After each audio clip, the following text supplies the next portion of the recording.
Good morning, everybody. Ben and Woods, 97.3 The Fan. Happy Thursday to you. Yeah, Thursday. It is a Thursday. Good to be back in here. The pipes are a little bit fried, as you can imagine. A lot of bloviating going on with my co-host being out, but he is back, ladies and gentlemen. I'll get to him in a minute because this is going to be a lot of fun. I'm Woodsy, by the way. Ben is back. Paul Reindl, our executive producer, has just done a great job this week, booked some great guests. We had some great shows. Paulie, very, very nice job this week. Same to you, pal. I am tired. I got a late start. This is probably the latest I've ever gotten to work was 5:35. I was just behind. This morning. Benjamin Higgins, Catalina Ben is back, and he is looking refreshed. Bearded. I mean, that is about as thick of a beard on you as I have ever seen. And to say that like it looks 5 days of growth right here. You and Bo have the exact same beard after 5 days. He's 5 years old. So welcome back, Catalina Ben. Thank you. Back on the mainland again. Good to be home. It was a nice little jaunt over to Catalina for the first time in my life. Beautiful views over there. Not a lot of sun. You know, the June gloom that sticks around here really sticks around there, but we had a really nice time, and it was fun to spend a couple of days somewhere I have never been before in my life. You're probably about to do something that you've never done before in your life either. I would, yeah, guaranteed, I think. You think? Yeah. Penance is what we're calling it. You have to pay your penance. If you guys missed the story, just to recap it for the, I don't know, 7th time, it's harder to recap it when he's here, right? I see the box to my left. Brought the janky box of equipment back, yeah. That actually looks like really good equipment. Looks like it works completely that fine. Equipment to me. Yeah, that works. I mean, that looks modern. Got everything you need in there for a broadcast. So I went and listened back to the segment the other day as well, because I really had fun doing that. It's fun. It got us an hour of content, essentially. But Ben had thought originally when he went on vacation, I'm going to take the Comrex machine, and I'll just jump on with you guys, and we'll just do the show. Because your quote was, what was your quote? I like how the momentum, I don't want to kill any momentum. Right. And I said, okay, you don't have to. I don't want you to, but you can if you want. And then our engineer completely murdered you. I mean, he murdered you. He went to court and said, actually, everyone else, like, his direct quote was, I'll tell you what happened. I'll tell you exactly what he said. And he says, Ben came to me with this attitude and said, quote, I don't really want to do this. Is he a reliable witness, though, completely? Yeah. Because he's the one who supplied the janky box of equipment. Might be trying to deflect a little bit. Let's make sure that we investigate this fully. Well, so I went and listened before rendering final judgment and sentence. Well, I went and listened back, and you pleaded the 5th. So when you plead the 5th, that was my lawyer's advice. Well, listen, time to pay the piper. Okay, it's time to pay the piper. You're opening something. This is your punishment. This is your punishment to lying to your friends, your brothers, your co-hosts, your executive producer. This is your penance. Put these on. Who's going first? I'm going first. Of course I'm going first. Are you kidding? Am I giving anybody an exam of some sort here? Yeah, you're going to do a home colonoscopy on me. No, you're not giving me an exam. Get him on there. This is going to take me about. It's going to take him a minute. He's putting some rubber gloves on. There's not like something like weird in here, is there? No, there's nothing. What do you think I put in there? Razor blades? It's not Halloween. Fire I'm not ants. putting razor blades in apples like they do in every neighborhood, right? Apparently. I've never seen somebody struggle harder with getting rubber gloves on. I've never been able to get these things on in my life. This is like, I've never been able to do this. You would be the worst doctor of all time. I would be so bad. Coming up at 6:35. He's dying. Get in. I can't get my gloves on. He is rotting from the inside. Let's plan for this like in the 9:15 segment. By the time seriously I actually like get these on. It's truly unbelievable. He's like OJ Simpson right now. He's like, I can't. It's not working right now. They don't really get on the fingers all the way. It just can't. Is there like a trick to these things? Just okay. Pull and they just that'll do. That's fine. That's all you need. Just need to, just want it to be hygienic. Really, just want it to be hygienic. Are your hands sweaty? Is that why? Yeah. Are you nervous? Of course. Do you know what's coming? No, I have no idea. You don't. You have no idea. I have no idea. I always think Ben has massive hands, but he really doesn't. These gloves should fit. By the way, took me no BS, Paulie. Took me. This one's coming on a little bit better. I went to Walmart yesterday to get these. Yeah. I'd say it took me. No, I got one of them on at least. 40 minutes to find these in Walmart. All right, here we go. So your penance is you are about to be Jules. Ooh. Yeah. Put that right there and get look at it. He's doing it with pleasure. He doesn't look gross. Look at him. Oh, here we go. Get in there too. Start with this one. Oh, Benjamin. He's got the touch of an angel. Thank you for the gloves, at least. Yeah, I figured, I don't want to touch really anybody's feet. Oh, that's nice. You can go You have like the reflexology points you can here. you can go harder with the pressure if you like. Really? Oh God. This is the best punishment of all time. I mean, it's not the worst punishment of all time. He's starting to enjoy it. I may have missed That creeps me out. I may have missed my calling. How much he's enjoying it, Paulie, is really, it's almost grossing me out. Look at him smiling. All right, repeat after me. Yes. I will never lie I will never lie to my co-hosts and friends to my co-hosts and friends ever again. Ever again. The next time I go The next time I go on any vacation, I will just enjoy my vacation as my co-host. Always encourage me to do. Yeah. I love you guys. I'm very sorry. Very sorry. This will never happen again. You have actually you're proportion. Well, you take good care of your feet. I really don't. Not bad. Oh, man, that's so good. That's my favorite thing of all time. That should always be the punishment for the Ben and Woods program. I given 1 million ladies 1 million foot massages. They all meant something. Was that disgusting? It was not as bad as you know what? In my mind, you heard that my husband threw a man from a 6-story window, touching my feet. I should have thought of something. Oh, God dang it. He took them off. Whoa, sorry, Paulie wanted one sorry. too? Yeah, well, you have to make it up to Paulie in other ways. Maybe a cash prize for Paulie. All right, sounds good. Holy cow, that felt That's good. much more. You didn't unlikely. want the same hands that touched Woods's feet, right? That were on your feet. Yeah, you'd want different gloves. I figured there was a new set of gloves for Paulie if we were going to do that. Coming up at 9 a.m. Aaron said nobody listening knows what's going on. Yeah, he gave me a foot massage. Ben smiling, kind of creepy. Ben liked that. Yeah, I'm looking at the chat here. My feet feel amazing. It wasn't so much that I liked it; it's that I think in my mind it was going to be something even worse. So much worse. What did you think it was going to be? I didn't know. That was fantastic. I wasn't sure. You said there was touching involved. Sorry that you got. And I was worried more. I think it was you touching me. Yes, is actually worse for me than me touching you. Oh God, that was good.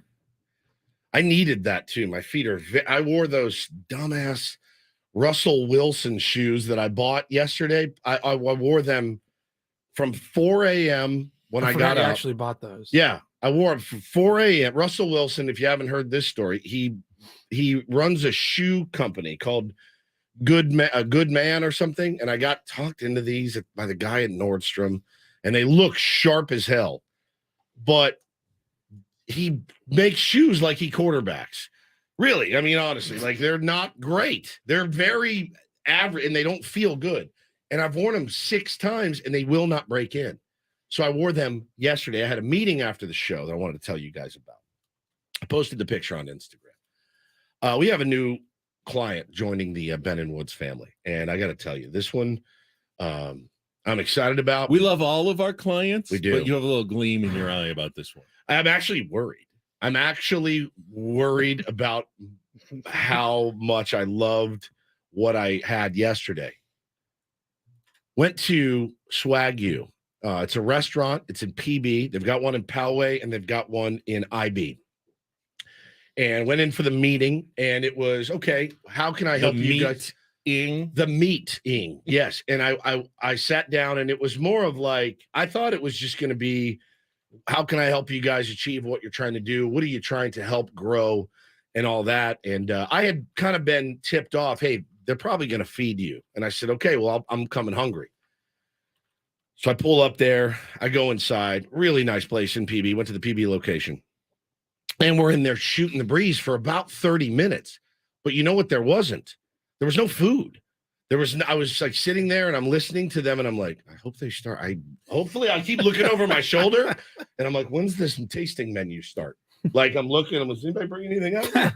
I get that. You're at a restaurant. Yeah, it's just, I'm starving. It's a natural reaction. You start getting hungrier and hungrier, just like when you order your food, but it hasn't come yet. Then you're starving by the time it gets there. And I purposely didn't have a snack. I didn't have an orange. I didn't have a granola bar. I didn't have a protein shake, nothing. And I'm just sitting there waiting. And we're talking about it, and I'm getting the backstory, and I'm learning more about meat than I ever thought that I would know. And it was really fascinating to hear how the Wagyu beef is made and the concept behind Swagyu and all that. So finally he looks at me, the chef, and he goes, try a burger? I go, almost more than anything. GD, right? Yeah. So we continue to chop it up. He disappears, talking to our boy Alex. Alex is a huge tier 1. And we're sitting there talking. He's telling me his story. And next thing you know, man, they bring this burger out, Ben. And I saw God himself or herself when I took a bite of this thing. I was like, I ate it in 4 bites. And I posted the picture on my Instagram at @TheStephenWoods. And I said, this is now a problem. This is going to be a problem for me. It's unreal. I've never had Wagyu beef before. I think I've had a little bit of Kobe beef before. I've had I've been to nice steakhouses. I've loved nice steakhouses. I've never had anything like this. Never in my life. It's $22 burger. I would have paid 40. I would have paid 40. I spent the money on the Russell Wilson shoes. I got no problem dropping $22 on the best burger I've ever had in my entire life. Our sales rep, M. Peter, was next to me. Well, and like a dry, nasty chicken sandwich is pretty much $16 at a restaurant now. 100%. Who wouldn't pay $22 for an incredible, unbelievable burger? I ate this thing and I texted him. I go, all right, we're coming here Saturday. I'm going to be there. I'll probably be there once a week at least. But I'm telling you guys, you're not going to believe it when you bite into it for the first time. They worked on this thing for a year to get it right. The bun, they did 100 different buns. They make their own pickles, the cheese. I mean, it's just everything you can imagine.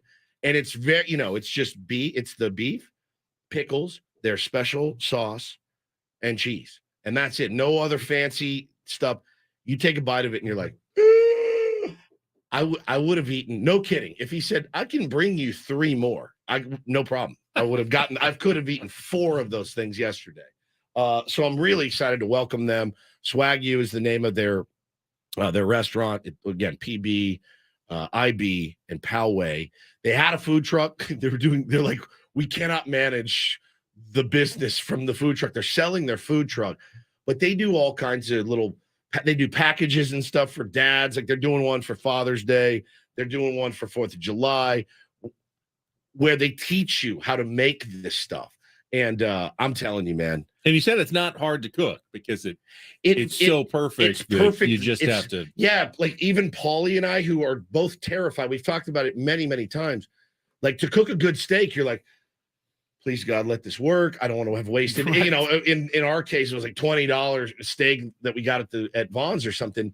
But I'm like, if I'm buying a steak for like $60, I don't want to mess it up. But they're like, bro, we will teach you how to cook this thing perfectly. It kind of cooks itself. I stopped buying expensive meat. It's actually, it's not worth it for me to screw it up. They said it's actually easier to cook than regular steaks. And I'm telling you, man, I bit into this thing. I was like, This is a problem. This is a problem. This is going to be a problem for me, but not for you guys because you got to get I'm out looking there at and the try menu. It looks. It's ungodly. It's ungodly good. So I might have to dip into East County and stop at the Poway location on my way home. yeah. From Just my stop by basketball game East tonight, County maybe, and pick grab up one. dinner. Show meetings will only be held at Swagyu. So I like it. It is unreal. I like it. They were so nice, so wonderful, so much pleasure to meet you guys over there at Swagyu, and excited to get that thing going. I think we're going to start Monday talking about it. But dude, I posted it and people were like, "Is it worth it?" I go, "It's worth double."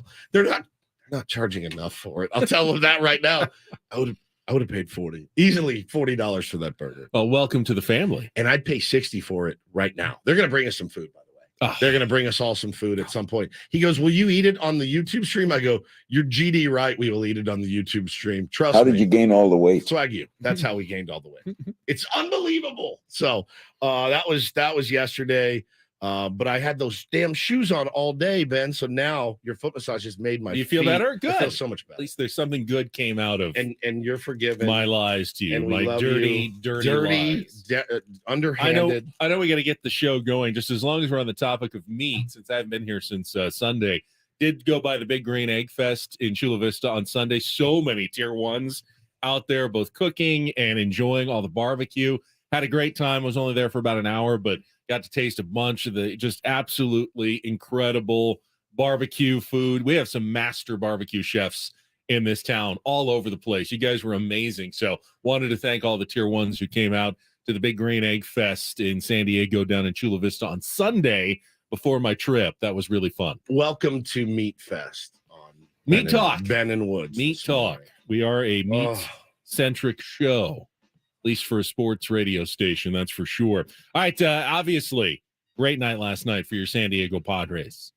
Can feel very good. Such a good you game. could say This morning about historic your night. Such a good game. Very good about your baseball team this morning. Obviously, going for a sweep today against the Cleveland Guardians. We will talk about it. Our Padres wrap-up coming up at the bottom of the hour. We have more baseball talk later. Padres in the minor leagues. Our friend Kevin Charity from Mad Friars will join us at 7:35. It's a Smart Baseball Thursday with Eno Saris at 8:35. Some of the numbers, I'm curious, some of these numbers. Padres now like almost third in the National League in run differential. You're starting to see players performing at their career levels like a Fernando Tatis Jr.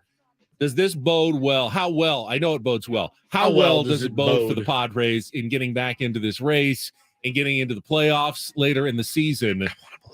I want to hear what Eno has to say about that coming up. We got our usual segments coming up, except it's a Throwback Thursday, so real or fake instead of Take on Woods. But other than I haven't that, played Take on Woods in a month. we will we'll bring that back tomorrow. We got real or fake today, and get rolling with a Daily Ditty selection coming up next. You gave me a very challenging topic this week. Musical artists we have met in person. I'm not really meeting a lot of musical artists, but there was one notable one that I have come into direct contact with. So we'll get to that coming up next as we get started. It is Ben and Woods. It is good to be back, everybody. Glad to have you with us on a Thursday morning. Let's check traffic with Kelly and get rolling here on San Diego's #1 sports station, 97.3 The Fan.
This was our guess as to what you would pick, Benjamin. Really, the only musical artist that I can remember meeting actually live in person was my time on Padres Social Hour with Snoop Dogg. That is really it. When he came by. I think I met Burt Bacharach when I was younger. Your grandfather was friends with my grandfather, and I think he stopped by at some point. So it was either Snoop Dogg or Burt Bacharach, and that was my choices of artists that I have met personally as to this week's theme. But I like gin and juice. Oh, I like that. I like gin and juice. You like gin and juice. You like gin the and song gin and juice. I like the the whistle thing in the back. Yeah, I like that. Phenomenal. Makes the song. Totally makes the song. That's why the producer on a record, on a song, on a single is so, because he came in, he had that rap. Dr. Dre put it together. Dre put it together, and he's like, I mean, it makes the song. If you took that out, it's not the same song. No, not it's at all. Not the same song at all. And that's why producers are so valuable, right, Paulie? I would agree. No one. As I'm wearing, no surprise. As I'm wearing my Dr. Dre Beats, your Beats headphones. As our producer is wearing his Dr. Dre headphones over there. So I had a first ever since we started doing this show last night. Got back off the ferry from Catalina, and it was like about 6:30. So I knew the game was coming on. We get in the car to drive back to San Diego from Dana Point, and I turn on Jesse and Tony. And I'm listening. I think it's the first inning or second inning of the game. And I hear Jesse just talking about, all the fans out in the Hawaiian shirts. And I hear him say a word that I am unfamiliar with. And I go, boy, I think that sounded a lot like an incorporator. But then I look and I go, wait, it's Wednesday. Yeah. It's not Tuesday. It's Wednesday. So I guess that's just Jesse being Jesse. But apparently, Paul told me when I got here this morning, Jesse didn't have a chance to work the incorporator word in on Tuesday. So he said, let's do a make good on Wednesday. So I actually caught the incorporator without knowing live for the first time ever. Here's how it sounded on Tuesday morning when we gave him the assignment. Let me know if this was the word. But I want to give you your incorporator word for the evening. Have fun with this one. Spleen wart. It's not a wart on your spleen. It has nothing to do with your spleen. And actually, it has everything to do with a small fern that grows on rocks and walls. That was it. Spleen wart. Spleen wart. That was definitely what he said last night when I was listening to the broadcast. And I caught the incorporator. I did it. Paulie texted him at the end of the game on Tuesday and said, hey, bud. He goes, what's up? I totally forgot. And I said, man, the disrespect of Woods and Paul this week is just through the roof. Yeah. Just through, but everybody just piling on. Jesse gets a pass. Jesse does a lot for us. So don't need to make him give foot massages. He's not. I mean, imagine me trying to tell him. He gives a good foot massage. I bet he gives a great foot massage. He's the foot effing master. I wonder if he would. There's no way he would do it. I have a feeling that he probably, just a guess, an educated guess, probably doesn't like touching other people's feet. Just knowing him as well as I do, don't think he enjoys touching other people's feet. Does anyone really enjoy it that doesn't get paid? Yes, I do. I love it. Well, I mean, not just anybody. I enjoy touching my significant other's feet. Sure. But just if your job was sitting there all day touching randos' feet, is that something that people enjoy? I couldn't do it. It's like being a dentist. Yeah. Make a good living being a dentist. I don't want to look at anybody's in someone's mouth all day. Teeth already freak me out. But then I got to scrape, leftover broccoli and chicken out of your teeth and your breath. I hope that when they come to the dentist that they've at least kind of pre-brushed and prepared for that. All right, let's pay off the incorporator here. Third inning it was, and it was early. To drop a person into Petco Park right now from outer space, not knowing anything about the Padres promotional schedule, and they would be able to immediately tell you what tonight's giveaway was. No doubt about it. It's quite unique, I guess, looking out into the stands and on a non-City Connect day and seeing the colors we're seeing in the stand. 0-2 is low. All right, a ball and 2 strikes now to Miles Straw. A lot of pink, a lot of mint, a lot of gold in the Hawaiian shirt giveaway. This place is jam-packed. 1-2 again, and Straw fouls it straight back on a line. We decided the flowers on the Hawaiian shirt are hibiscus flowers. Did some research there. not to be confused with spleenworts. Oh, Those are my green. God. Generally, fern family, as everybody knows. As everybody knows. So good. Oh, it's amazing. Still get such a tickle. I get so tickled by it every time he does it, Incorporator. So I just feel good. so giddy, and my DMs went crazy last night on Instagram. Like, spleen word just dropped. I'm like, perfect. So he knocks it out of the park as he always does. If you didn't get to listen, you get to enjoy the highlights of Jesse calling home runs. What a game. They just By- showed the highlights on MLB Network. Tatis, Machado, Holy Soto, crap. and Cruz last night in a 5-0 win over the Cleveland Guardians. We will get to our Look at Nelly Padres Cruz. wrap-up of last night's win. Teams now won 5 out of their last 6. Coming up next with Ben and Woods on San Diego's #1 sports station, 97.3 The Fan.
Sour on the Fan is brought to you by Cars.com. Whether you're looking for the perfect summer road trip car or something you can zip around in, visit Cars.com today.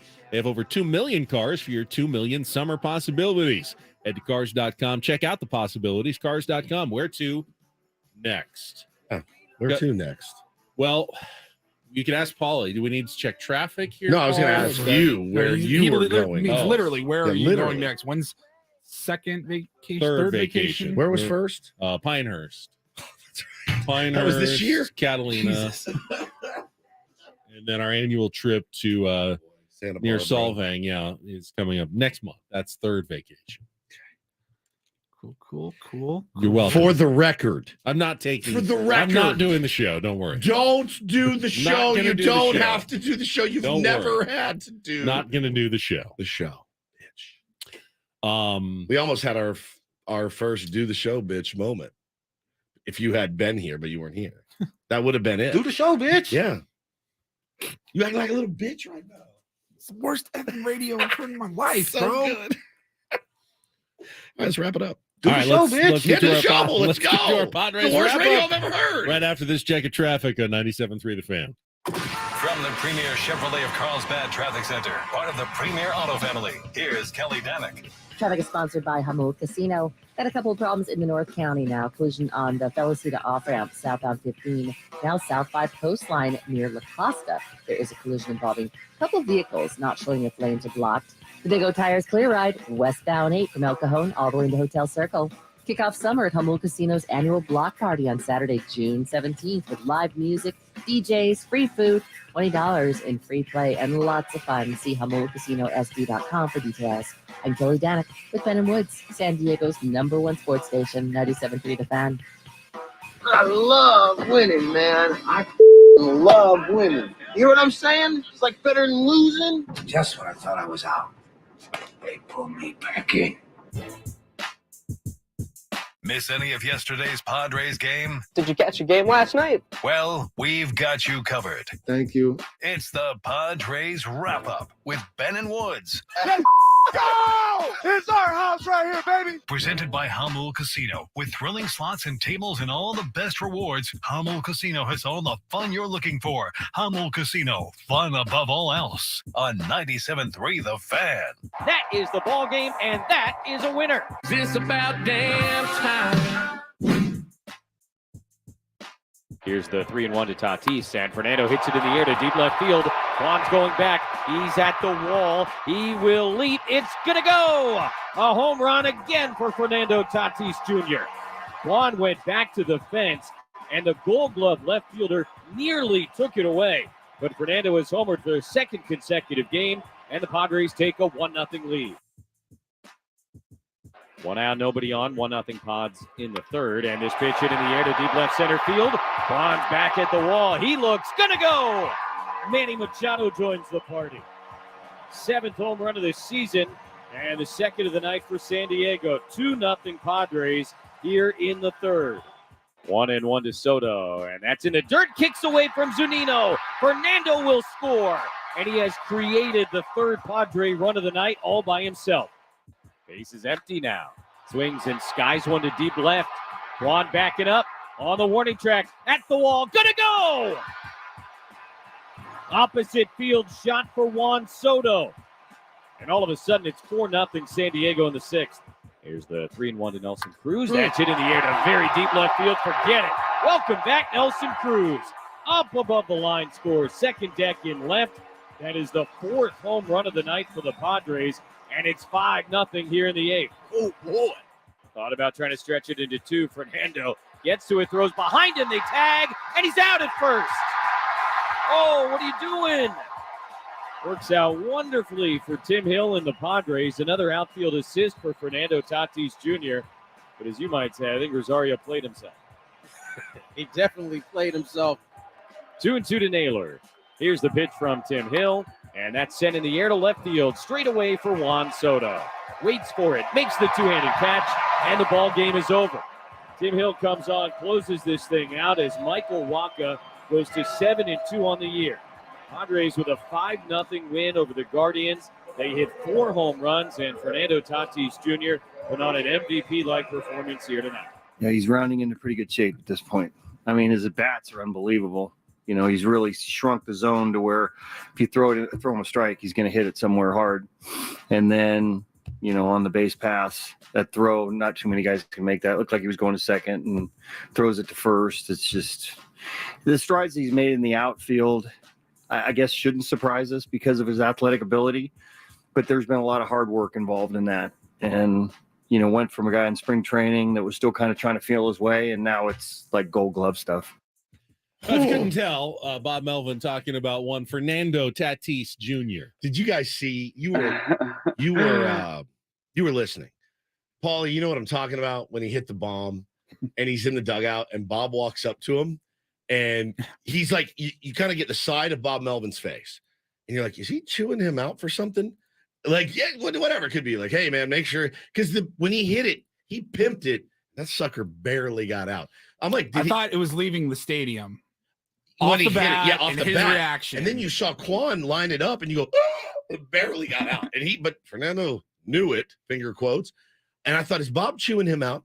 Bob came up to him, and they said something, and you see Tatis just belly laugh, grab his belly and laugh, and then you see Bob laugh, which you rarely see.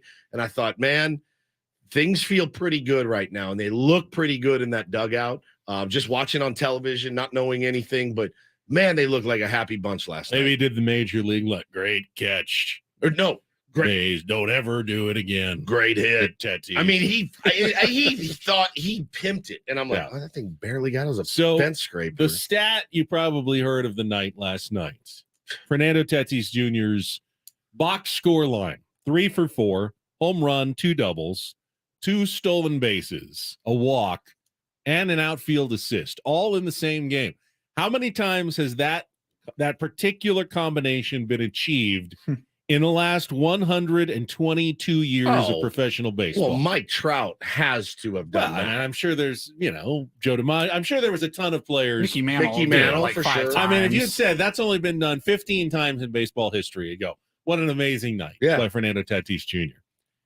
Never. First time that particular 2-double, home run, 2 stolen base, walk, outfield assist combination has ever occurred in Major League Baseball history, at least after 1901 when they started keeping better records of box scores. Unbelievable. I hate when I do this, but I'm going to do it because I'm going to stay in character. You remember, people have called this radio station saying we should trade that kid. They've called this radio station in droves saying lots of people. They've tweeted that we should trade him. He's cancer. JT the Brick said he will be traded. He is with his inside info. That was after a 14-year contract extension. Right. Yeah. He will be traded. He's a Raiders insider, but he said, I know it. He's being traded. Watching that kid play baseball, I don't know that we know how lucky we are yet. Maybe it will hit us someday. Let me tell you something. The most impressive thing that I saw last night, I told you guys this before the show. Game wraps up, and the kid sprints in from right field at 47 miles an hour, still full of energy, zest, life, pep. Now, he just had a monster game. He's floating on cloud 9. The fact that he has that passion for the game, I love that. I could watch that kid play. I could watch him do anything. I bet he plays poker with flair. You know what I mean? There's nothing that guy's mowing the lawn with flair. Everything he plays he does. chess with Manny, and it's exciting. Yeah, like I would watch that guy do anything. He really has done everything the right way, plus production. It's everything we could have asked for. There were questions coming into the season. Yeah. The shoulder, the wrist, the decision making. Yeah, the maturity. Yep. There were absolutely not enough questions. Not enough to trade him over. But there was certainly, the position change, how he was going to handle that. You heard Bob talk about the work he's put in, and it's showing out there in right field. He looks very At the beginning, he was getting the job done, but he was doing it because he's such a great athlete. He wasn't necessarily smoothly getting the job done. Now he looks like he's played there almost his entire life. Well, we all out in right field. We all remember one of the first plays in spring training that brought out the Dan Clarks of the world, the Jared Carabases of the world, all of the East Coast biased people that think the baseball world revolves around, New York and Philly, that said, man, this is going to suck for Padre fans. This kid is going to be a lost cause out in right field. And to watch what he's done. And again, he has the athletic ability to play anywhere on the diamond. You still have to put the work in. That's the thing. He can't, I promise you, he has not just shown up and said, all right, I'm playing right. The attitude has to be there. The want to improve and get better has to be there. And he's shown that, man. And it's paying dividends right now. The dude looks like, and I never thought I would say it, he looks like he actually was born to play that position. He blew my mind when he played short. He blew my mind on several occasions. He's blowing my mind in right field. I don't know. I've never seen a play like I saw last night when he threw behind the runner at first base. He did say after, it wasn't a deke, but to have that ability to have all of your momentum, your lead leg pointing towards your target, completely pointed at second. Body's pointing to second, catch out of the corner of your eye. Oh, he's way off the bag. Completely reverse course while not changing your body. And It's just like, throwing I don't know across that your body. Rosario was going for second, but he took a huge turn. And he backpicked him and he got him. Like from the corner. He might have been safe, but Mhm. I mean, it was so bang bang. I can't remember anybody. I can't remember Here, I'm reading anybody doing that. I'm reading Kevin Acey's daily newsletter. He sums up Tatis's night pretty well. All right, if you missed the game, he led off the bottom of the first with a home run, franchise record 11th career leadoff home. Passing Will Venable. His next time up, he made his only out on a 109.3 mile per hour ground ball to third. He lined the first of his two doubles down the left field line in the fourth. He ended the top of the fifth by running in and making a sliding catch. In the sixth, he doubled with 2 outs, stole third, and then scored on a wild pitch. Completely manufactured that run. In the eighth, he walked and stole second. And then, as we just talked about, in the ninth, he had that incredible highlight throw. What a freaking game. So So I awesome. was looking up the numbers with last night's performance. Tatis has lifted his OPS for the season over 900, which is elite territory. His WAR this year, even though he missed the first 20 games on suspension, and that's a cumulative stat, he's now at 2.5 and on pace to get over 7, which would be his career high now for a season in WAR. So his numbers are now looking. Now he's not going to stay quite as hot as he is right now. He is absolutely locked in, but I think we're going to see more of this Tatis going forward, than not. This is who he is. This is who he was, and now he's back to being that guy again as he's gotten settled and more comfortable. I don't know if you guys brought it up. You probably did. The All-Star balloting numbers, No, we didn't care. the first that came out. He's currently 6th in the National League. It's absurd. This is not directed toward Padres fans. Padres fans, I know you're voting for Tatis, Soto, everyone. The national media needs to start pushing it. I get that there's some fans out there who probably won't vote for Tatis just because of the suspension, but nothing against Lourdes Gurriel Jr., who's currently 3rd and having a really nice season for the Arizona Diamondbacks. He's no Fernando Tatis Jr. No, he's not. If you want the best all-star game, you can get it. And why wouldn't you? It's your showcase performance. You're trotting out your best. You're doing the lineups. It's up in Seattle this year. Don't you want Fernando Tatis Jr. out there representing the National League? If you're Major League Baseball, they need the MLB.com people, the MLB Network crew, start pushing a little bit. Hey, let's see Fernando Tatis Jr. at the All-Star game. I think that would be not only obviously exciting for Padres fans. We want to see him there. It's good for baseball to start getting Fernando Tatis Jr. as popular as he can and be again. It doesn't do anyone any good to, keep punishing him over something that's already happened. He's going to be in this league for a very long time. Yep. He's going to be one of the most exciting players in the league for a very long time. Let's get on the same page here. It's good for the sport to be promoting Fernando Tatis Jr. right now. Well, I mean, it's on us. We have to. Paulie and I, you got to remember that it was a gnarly loss on Sunday, and we came in here and we're like, I'm like, what am I going to do? Come in here, and I know I work on the flagship, but I didn't feel like being like, hey, go vote for the guys for the All-Star game on Monday. Then we had an off day. And then we won a game yesterday. Probably should have mentioned it yesterday. Well, the people we're talking to were voting for Tatis. I have no doubt about it. Yeah, no question. So go vote. Tell your parents to vote. Tell your friends to vote. And let's get that kid moving up the charts there a little bit. And I would imagine with this hot streak, he is moving up and hopefully will be in position to get a trip to Seattle at the All-Star game. That would, I think that would show a lot to the entire country of where he is and how he's come back, and the kind of, the way he's handled all of this has been really good. Even when he wasn't, hitting the cover off the ball the first month of the season, attitude has been great. Still making things happen defensively. I mean, the aggressiveness on the base path, not just from him, but from the entire team too.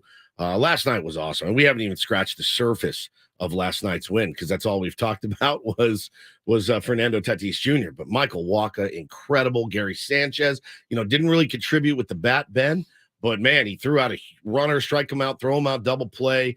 It feels like it's starting to come together, and man, that feels good. And I do want to believe. I want to believe so hard. We will also talk about, obviously, the series finale coming up tonight. Bob Melvin made a decision before the game. I don't know if everybody heard, but it's supposed to be a Yu Darvish start today. It's his turn in the rotation, but they're going to hold you back for tomorrow's series opener against the Tampa Bay Rays. Not you, Woods, but Me? you. Darvish. Not holding you back. No, not holding you back. You're going to the game tomorrow. I am. No, they're going to have Ryan Weathers pitch on normal rest. They have the days off, so he's not going on short rest, and he only went 3 innings last time out in Colorado. Threw pretty well in those 3. They're going to have him throw tonight to try to wrap up the series sweep and save Darvish for a big matchup tomorrow against Shane McClanahan and the Tampa Bay Rays, the perhaps American League front runner to start the All-Star game again for the Tampa Bay Rays. That is a tall task on Friday night. Interesting. I might have gone the other way if I was Bob Melvin. We'll talk about that. I think it's a debatable choice. It's the aggressive choice by Bob Melvin to do this. He wants 2 wins. He's not willing to just take the split. So we'll talk about that coming up. It's Ben and Woods. We'll play some real or fake as well. Chance to qualify someone for Las Vegas in our next segment ahead on San Diego's #1 sports station, 97.3 The Fan.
I occasionally like to do something I call my fan reality check for the San Diego Padres. Welcome back. This is the first time I'm ever hearing of I know. this. You Hour said number 2. I like to do this. He said It's the first time I've ever done it. I but occasionally like to this. do this, but I've is never this a talked about bit? it before. You What know, do you do it in your head? I do it in my head. Yeah. Why don't you do it on the air? Well, I'm doing it on the air right now. Welcome back. Ben and Woods with you. All guests on Ben and Woods appear on the Premier Chevrolet of Carlsbad fan hotline. Save money the right way with Premier Chevrolet of Carlsbad. Visit them today in the Carlsbad Auto Mall. Chevrolet, find new roads. I understand that I tend to wear the rose-colored glasses when it comes to my own team, especially the San Diego Padres. I sometimes think with my heart and not my head. When I look, and I think you're more logical than most. you think that, but when I look at the team, like the lineup, I go, especially at the start of the season.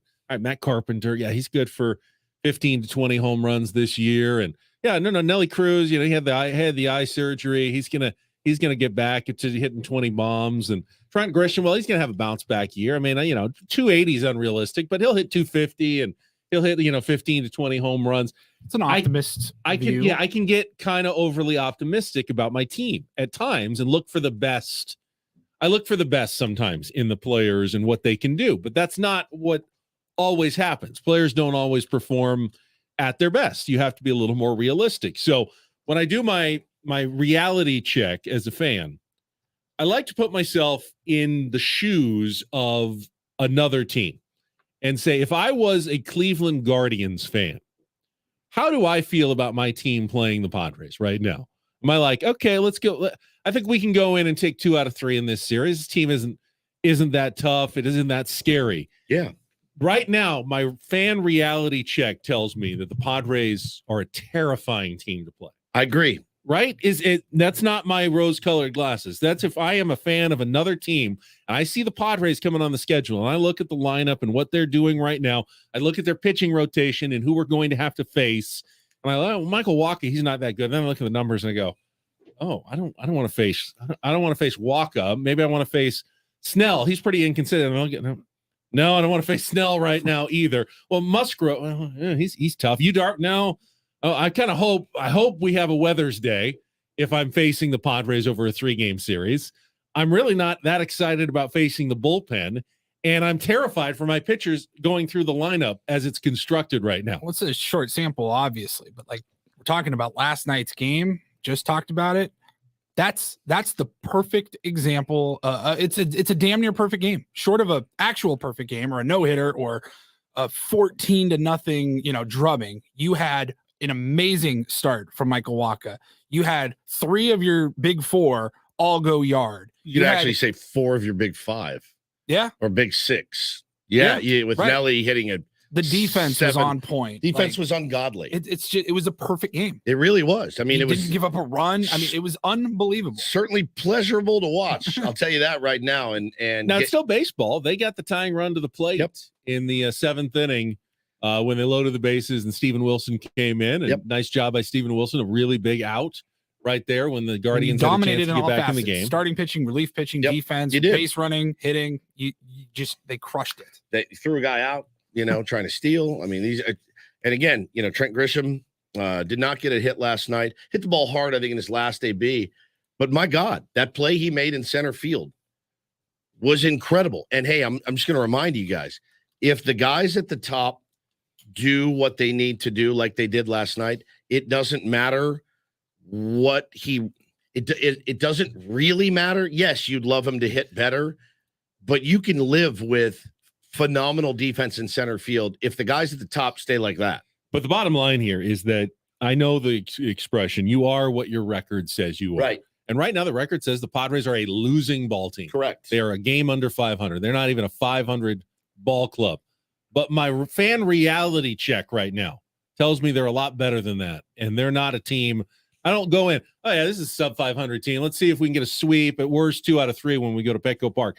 I'm not feeling that if I'm an opposing fan facing the Padres. No, I mean, I think you felt it a few weeks ago. These guys are reeling right now, and all these reports coming out that everybody hates everybody and no one's playing well, and Manny's injured at the time and Bogarts is hurt, and that'd be a great time to play the San Diego Padres. And it's tough because we're going to come on here and And talk about the corner turning again, Ben. I'm still not on the fence. I'm not on the fence, but I'm still needing to see more. I do. I'm sorry. I need to see more. The back and forth, the inconsistencies have shocked me so much that I just want to believe that they can roll off 7-8 in a row.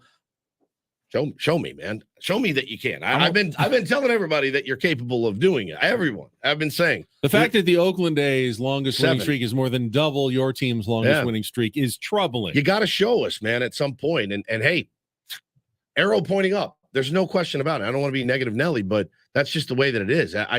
Until they do it. I said yesterday, the watermark for the San Diego Padres is 500. Let's get to 500, which Paulie said we haven't been at 500 since May 11th or something. It's freaking mid-June, almost late June at this point. No, it's mid-June, exactly. Get to 500 and then reset it and go out and try. I'm already starting to backpedal because I said that last week. I said after the Seattle series, I said, look, yeah, that was good win on Wednesday, but let's get to 500 before we start saying, has this team turned a corner? But they've won 5 out of 6. Yep. They're one game below 500. Feels like you're turning a corner. Yeah. 5 out of 6 is really nice. It's a really good job. Today could be the day they get back to 500 if they beat the Guardians and complete the sweep. So your thoughts on this? Yeah. This strategy by Bob Melvin. Let me throw the number out for real or fake, and then we're going to play in a couple of minutes. 833-288-0973 if you want to join us, try to qualify for the trip to Vegas. But yeah, Bob Melvin could have just left his rotation as it is and pitched Yu Darvish today and been a nice favorite against Logan Allen of the Guardians going for the sweep. Not the one that used to be a Padre, different Logan Allen that's pitching for the Guardians today. It took us a few minutes to figure that out. I did a few hours of research on that. So the Logan Allen that we had also pitched for the Cleveland Guardians. For several years. Traded him to the Guardians. This isn't him. No. This is their own Logan Allen that they drafted in 2020. He's up in the show and pitching really, really well. They had them both in their organization. I think they overlapped. They had 2 Logan Allens at the time. Call up Logan Allen. Oh, God. Hey, you got called up to the bigs. Oh, hell yeah. No. Packing my bags. That's you. The other Logan Allen. Well, so I was like, oh, man, not again. Did that was De Los Santos, he pitched last night. Was he a Padre? Have I lost my mind? I know Clase was at one point. Emmanuel Clase. He was in the minor leagues. Is De Los Santos, was he a Padre?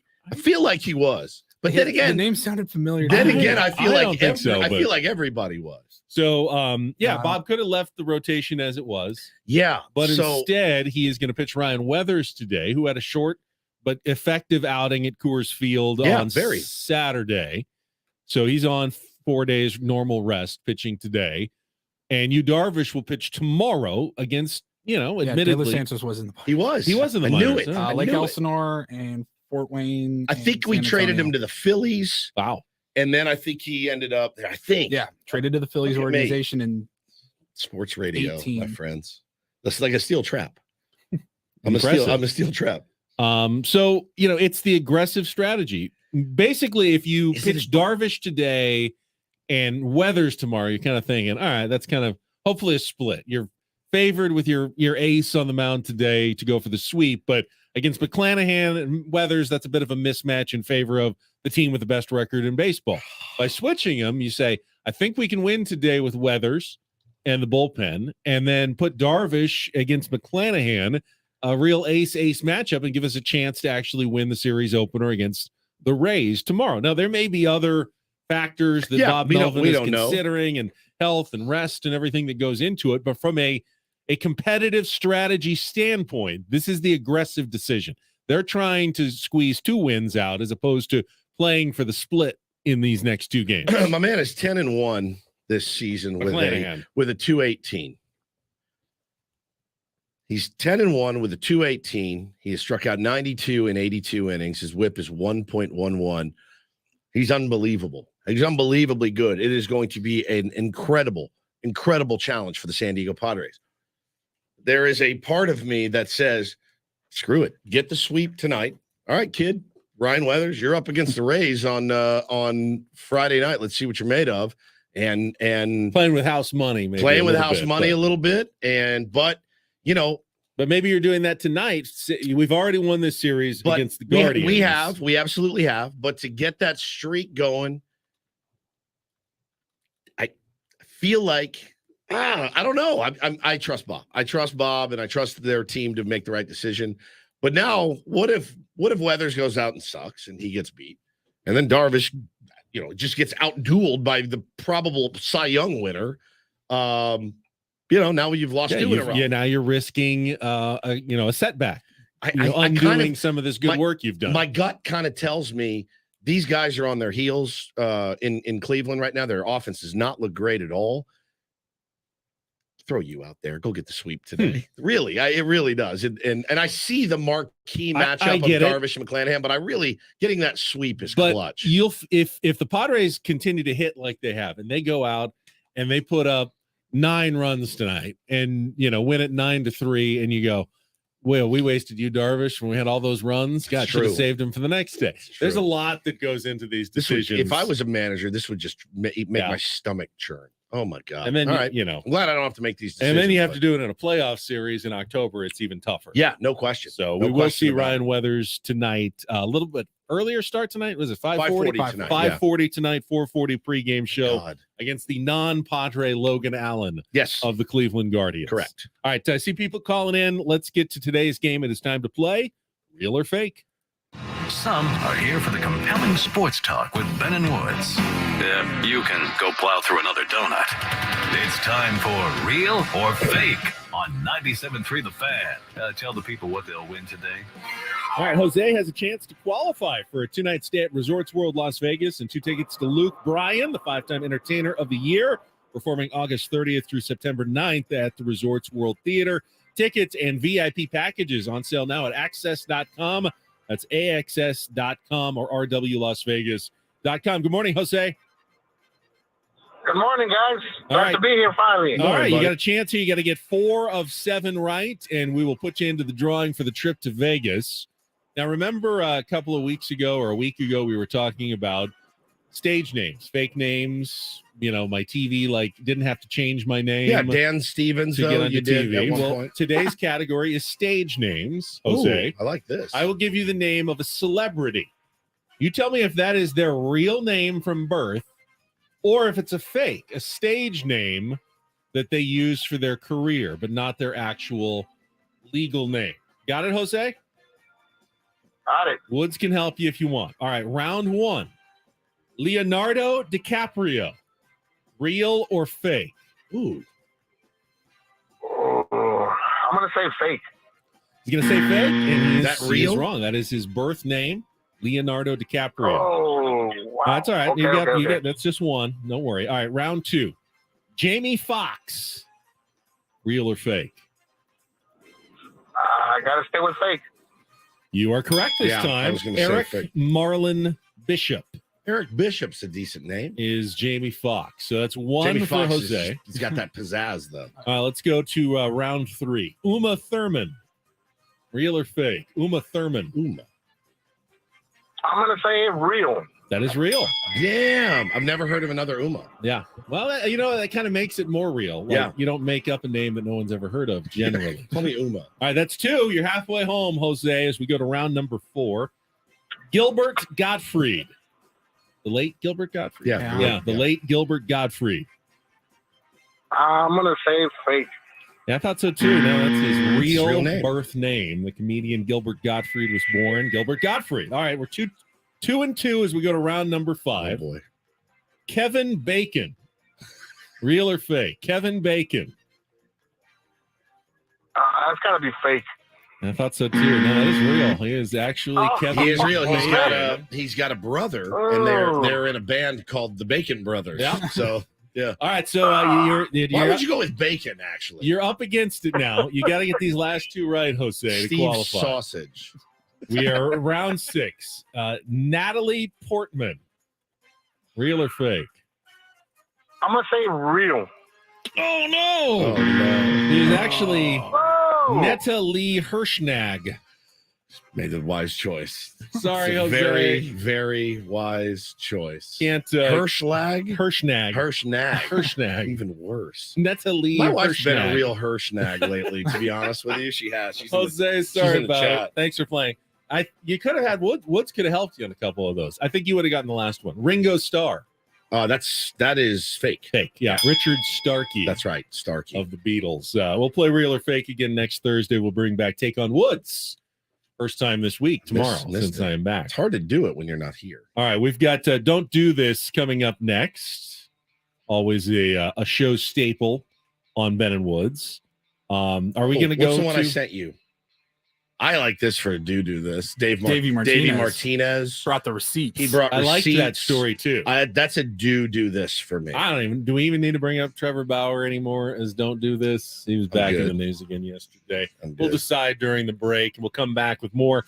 Ben and Woods, don't go away. We'll be back after a check of traffic here on 97.3 The Film.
Don't do this. I got a little surprise for you, you know what I'm saying? Don't do this. Listen, if I've said something bad, tell me I'm a bad boy. Just tell me I'm a bad boy. Why? Just why? I get the argument. You don't have to explain it to me. I'm not a moron. Let me tell you why I am a dumbass. It's time for Don't Do This. Don't do this. On 97.3 The Fan. Got our friend Kevin Charity from Mad Friars coming up at the bottom of the hour. Talk about Ethan Salas, other Padres minor leaguers. You always have to keep an eye on the minors, even though we're focused now on the big league team. You can't. Taken out of context, that could have been a very bad quote for you. That's a good point. It's a good point. Always got to keep an eye out on the minors. All right, You've got you kind of a double, a don't/do Mine's this. it's a combo. I will. I'll start with don't do this today. I know you guys must have talked about the Oakland A's this week, the reverse boycott, which I thought was pretty cool. I did too. Almost 30,000 fans to no show avail. up. To no avail. But I was wavering on it. I'm like, I get it. I like it. They did give But the money other to part charity. Of me is like, giving the money to the owner. They didn't know that they were going to give the money to charity when they bought the tickets. Did they not? I don't think. I thought that was announced after the fact. Yeah, I think the A's announced that late that they were going to donate, which was the right thing to do. Yep. But the A's aren't really doing a lot of right things. Last night, it became almost official. The Nevada legislature, the assembly had approved it earlier this week. Now it's gone all the way through Senate assembly, back to the Senate with all the changes. And now it's just awaiting the rubber stamp from the governor of Nevada to approve the stadium, at which point they will quickly, the A's, get Major League Baseball approval from the other owners and will officially be allowed to move to Nevada. Say that they're already talking about it, and it looks like it's going to move very quickly. That's sad, obviously. Yesterday, the A's, they released a statement, and our friend Ryan Phillips from the Big Lead kind of ripped them for it's just very cold. Like, we know where this is all heading. Said tonight, we thank the members of the Nevada State Legislature and their staff for their hard work, due diligence, and attention to detail as we work to bring the athletics to Las Vegas. We're especially grateful for the legislature's time, dedication to shepherding this bill through the process, including the special session. We look forward to Governor Lombardo's signature as our next step. And, Ryan points out, nothing about Oakland A's fans and their, years of dedication to the team, the city that they've called home since 1968, anything like that, just completely just left out of that statement. And, obviously it's not the only statement they'll ever issue, but it's just a tough look. It's so reminiscent of when the Chargers moved from San Diego to Los Angeles, and you felt as a fan that you weren't even a real person anymore. No. That it was all about what's next. And, we're looking ahead to Los Angeles. We're washing our hands of San Diego and we're heading up the freeway and never looking back.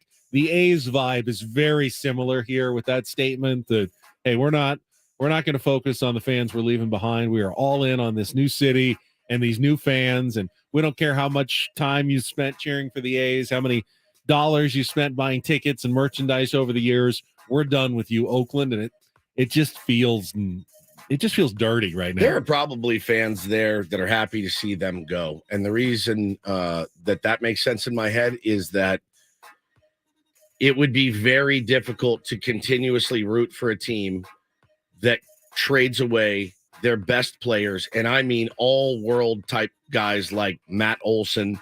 I mean, the list goes on and on and on and on, and they didn't treat their fans that well when they were there at all. And they didn't treat their players that well when they were there at all. So there are probably some fans like, you know what? Good. I don't have to watch you guys fumble around with this thing and break our hearts by trading away our best players every single year. And who knows? Who knows what the new direction of the A's is going to be? Is that owner now going to spend a bunch of money and put a winning product on the field? And do players want to go play? Remember, he's Vegas? going to a smaller TV market than the one he's leaving. Yeah, for sure. So it's going to be interesting to see how it plays out. I don't know. But the teams have started in Vegas and done pretty well, as we talked about the Golden Knights. I think it was their 6th year. I think they've been there 6. I think we said 4 yesterday, probably, but 6 years. Still, 2. They've been to a finals, and then I they thought it was won. 6 since like it got announced. Oh, maybe it was. I 6 could be since- wrong. I don't. Since how many years have they actually played? All right, this is a combo. Don't and do this. DD Mega Doo-Doo. Because the do this, I think, is for Dave Martinez. The don't do this goes on the umpires. Wild ninth inning last night. Umpires and don't do this? Yeah, I know. Shocking, right? I could have put last night's home plate umpire and don't do this. My God, was he awful. Inconsistent all night. I digress. So Juan Soto got called out. oh my God, His the pitches- calls to Soto have been horrendous. Or at least a strike called on one of them. That was like a foot above his zone. Horrendous. Absolutely horrendous. So Nationals are leading the Houston Astros, and the Astros load the bases in the ninth inning. Ground ball to former San Diego Padres C.J. Abrams. He throws home. The catcher, Keibert Ruiz, goes to complete the double play at first base, and it went off Meyer's helmet as he was running down the first baseline. But the problem was he was out of the baseline, clearly out of the baseline. Davey Martinez argued it vociferously. The umpires gave him no explanation. So Davey said, all right, I'll just talk about this in my post-game presser. Your play in a familiar location. There it is, right there. Holds up the piece of paper with the picture of it. He printed out a picture of the play. Of the play. Of the runner, good 2 feet inside the runner's box, going from home plate to first base, and the catcher with the ball ready to throw it to first baseman and complete the double play. Yeah. There it is, right there. Take a good look at it. Is that on the line? I don't think so. I'm over this play. Seriously. They need to fix the rule. If this is what the umpires see, that he's running down the line, I'm tired of it. Tired of it. Fix it. We lost the game, and he had nothing to say about it because he can't make the right call. Brutal. Brutal. What was his explanation to you as you went out there? He said he saw him run down the line. So I said, we lost the game because you made the wrong call. I guess. He was so far inside the line. So far. It is a tough, when you slow it down and you look at it on picture, you're like, oh man, it's clearly. Maybe game speed's different. I don't know. Dusty said, I think they were disputing whether he was in the baseline or not. It's always a questionable call. Nobody really has the vantage point very good except the home plate umpire. And he said it was nothing. Yeah, but you look at the picture that Davey Martinez held up in the press conference. It's very clear he's out of the baseline. The umpiring has been horrendous. It's been horrendous. It's always been horrendous. It feels more horrendous this year. Massively inconsistent, massively rabbit-eared. It makes games tough. Dave Martinez wants the rule changed. What would be the change? Or he just wants it enforced better? Probably that. Yeah. He said they need to fix the rule. I guess from my perspective, these guys are such good fielders all around the diamond. But you never see the shortstop hit the guy who's running from first to second as he's trying to complete the double play. Right? I mean, he always gets. It's happened, the but guy it's very almost rare. break. I mean, the guy usually ducks, has to get out of the way. But there's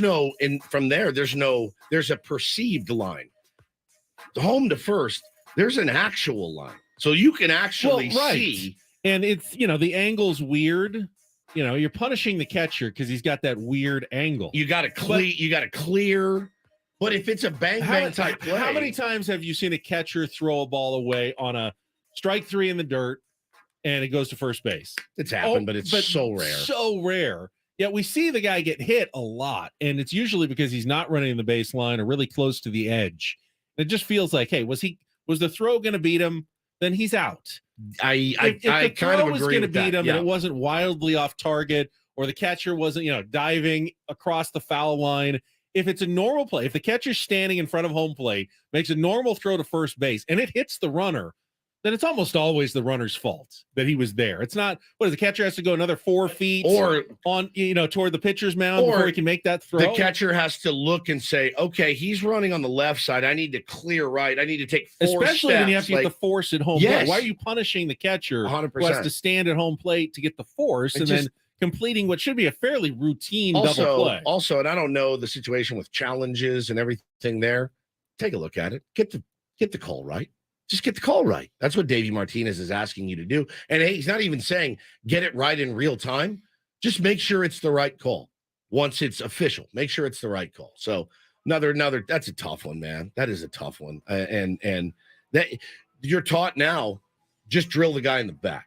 Hit him as hard as you can in the back with the ball. Just plunk him. Plunk him. Now, it's hard to make yourself do that when you're like, oh, maybe if I loop it over his head, the first baseman Then you can throw it catch away. Then you throw Yeah. it away. Yeah. You're changing like the feel of this game. So, yeah, you just need to get those right for sure. All right, we'll come back. Kevin Charity, we check in about monthly just to see what's going on with the Padres in the minor leagues. Obviously, everybody's been keeping an eye on 16, now 17-year-old Ethan Salas, the catching prospect at Lake Elsinore, just starting his professional career. We'll get an update from Kevin when we come back on San Diego's #1 sports station, 97.3 The Fan.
This hour on the Fan is brought to you by South Norte Tequila Cocktails. Real tequila, real juice. Savor South Norte. Premium tequila cocktails. Sip on a classic margarita or an authentic Paloma. Pop the top on the Mexican Mule and savor the Matador. Available at Stater Brothers, Ralph's, Costco, and more. By the way, Padres fans, coming up in the second half of the program, tune in, I think maybe like at 8:25. We got some tickets to give away for tomorrow's Padres-Rays game, Star Wars weekend at Petco Park. So stay tuned, coming up next hour for that. But after traffic, we're going to chat with Kevin Charity from MadFriars.com, get an update on what is going on with the Padres in the minor leagues right now, right after Kelly here on 97.3 The Fan. From the Premier Chevrolet of Carlsbad Traffic Center, part of the Premier Auto family, here's Kelly Danick. Traffic is sponsored by Valvoline Instant Drive-Thru Oil Change, your 15-minute instant drive-thru oil change. We get this traffic alert for this accident northbound side of the 805 before Murray Ridge. It's like 4 or 5 vehicles involved. It's got the 2 left lanes blocked. Traveling on the westbound King Freeway near 28th Street, there is a collision involving several vehicles there all over to the right shoulder. And traveling on the westbound 8, crash right before the 67. That's over to the right shoulder. Up ahead, right at the northbound 15, connected tow trucks on scene of the crash, blocking that left lane. Stop by any of the 30 San Diego Valvoline Instant Drive-Thru Oil Change centers. You don't have to get out of your car. It usually only takes 15 minutes or less. Visit SoCalOilChange.com for discounts and locations nearest you. Valvoline Oil Change centers are open 7 days a week. I'm Kelly Danick with Ben and Woods, San Diego's #1 sports station, 97.3 The Fan. Well, my bad from earlier. Forgot to mention when we played Real or Fake that, of course, it's always brought to you by Home Turf. Save time and water with pet-friendly, always green grass. Get a free consultation by calling the team at Home Turf at 888-4SD-TURF or go to sdhometurf.com. It's always, I feel like, the best sponsor segment, like melding that we have. Yeah. Is it real or fake? And SD Home Turf always exactly goes right. together well. All right, let's go out to our Premier Chevrolet of Carlsbad fan hotline. Catch up with them about once a month during the season to see what's going on with the Padres in the minor leagues from madfriars.com. Kevin Charity back with us here on 97.3 The Fan. Kevin, good morning. Hey, good morning. What's going on, guys? How you doing, pal? Doing well. How about you? Doing well.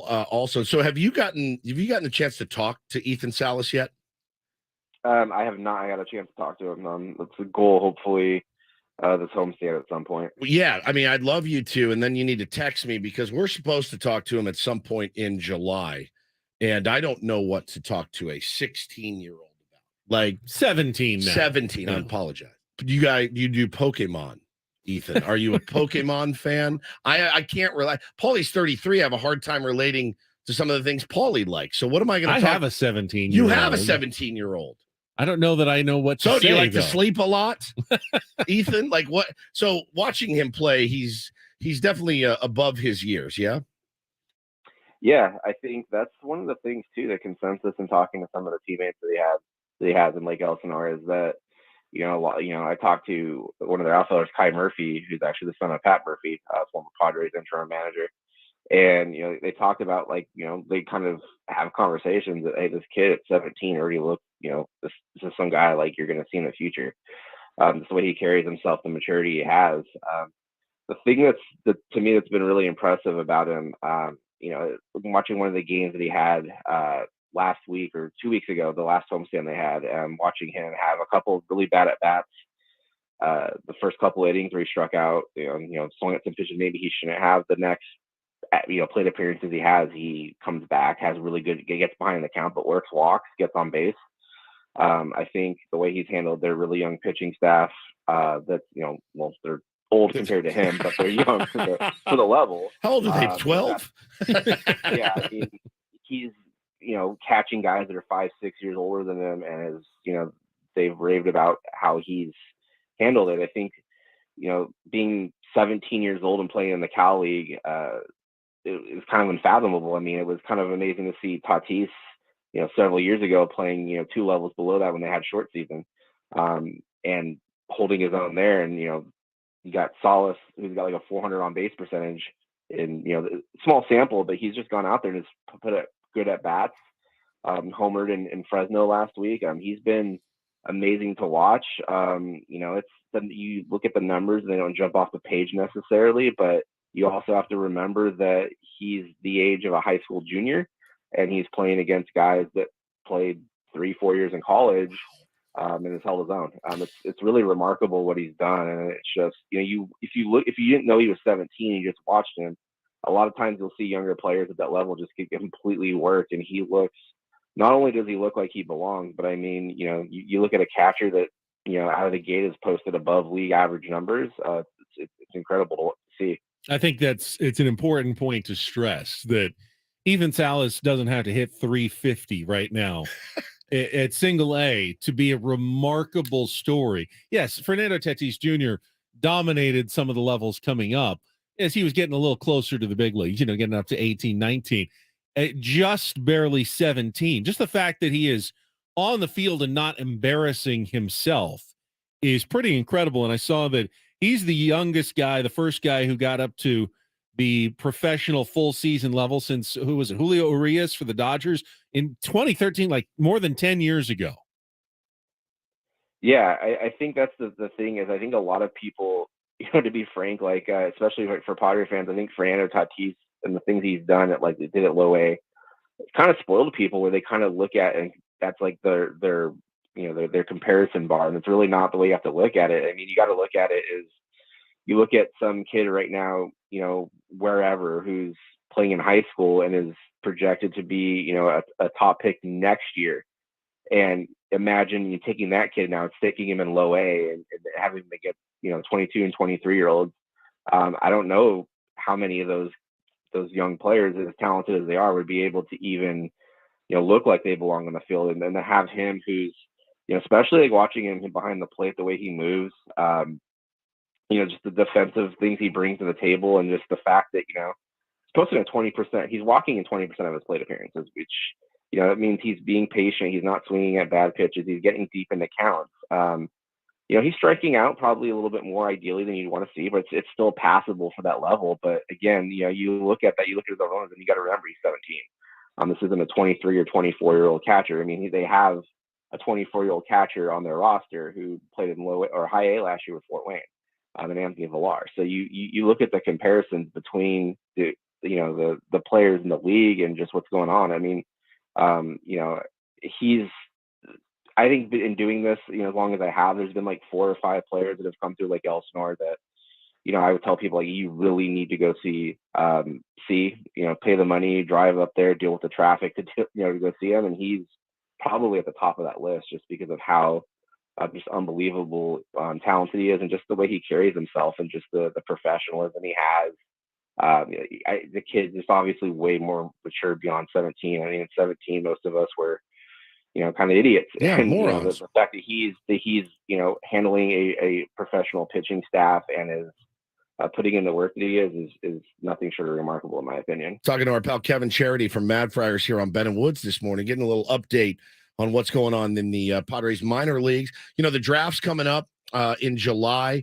I know that is always a place where AJ Preller and his staff they love the draft. I mean, that's what they love to do. They love to draft players. Now, give us just kind of a general overview on what the Padres, where they pick and all that, if you know it off the top of your head, Kevin.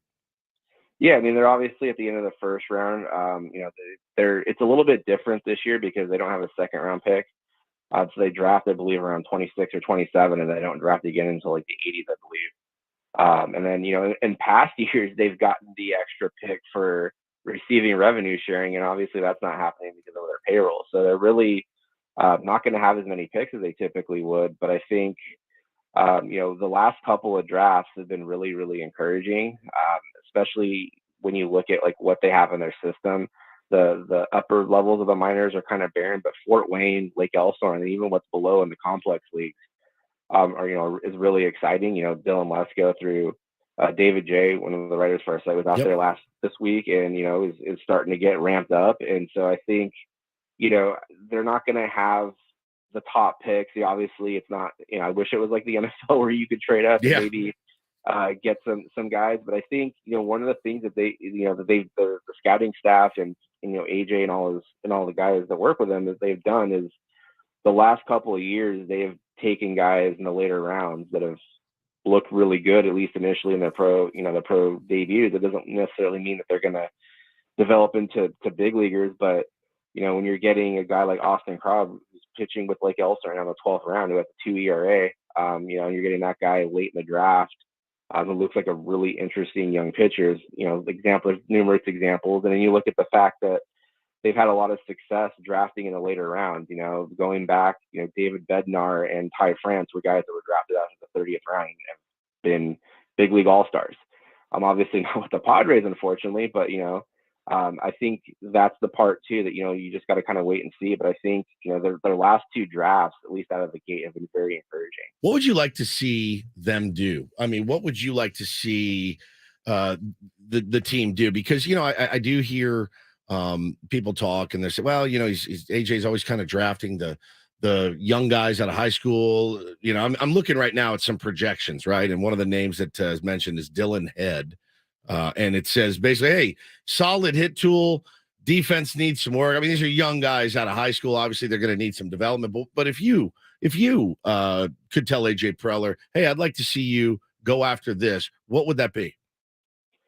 I think anytime that you can add top level pitching to the system, I think that's the route I'm a little bit biased towards pitchers because I think it's so important to have those guys.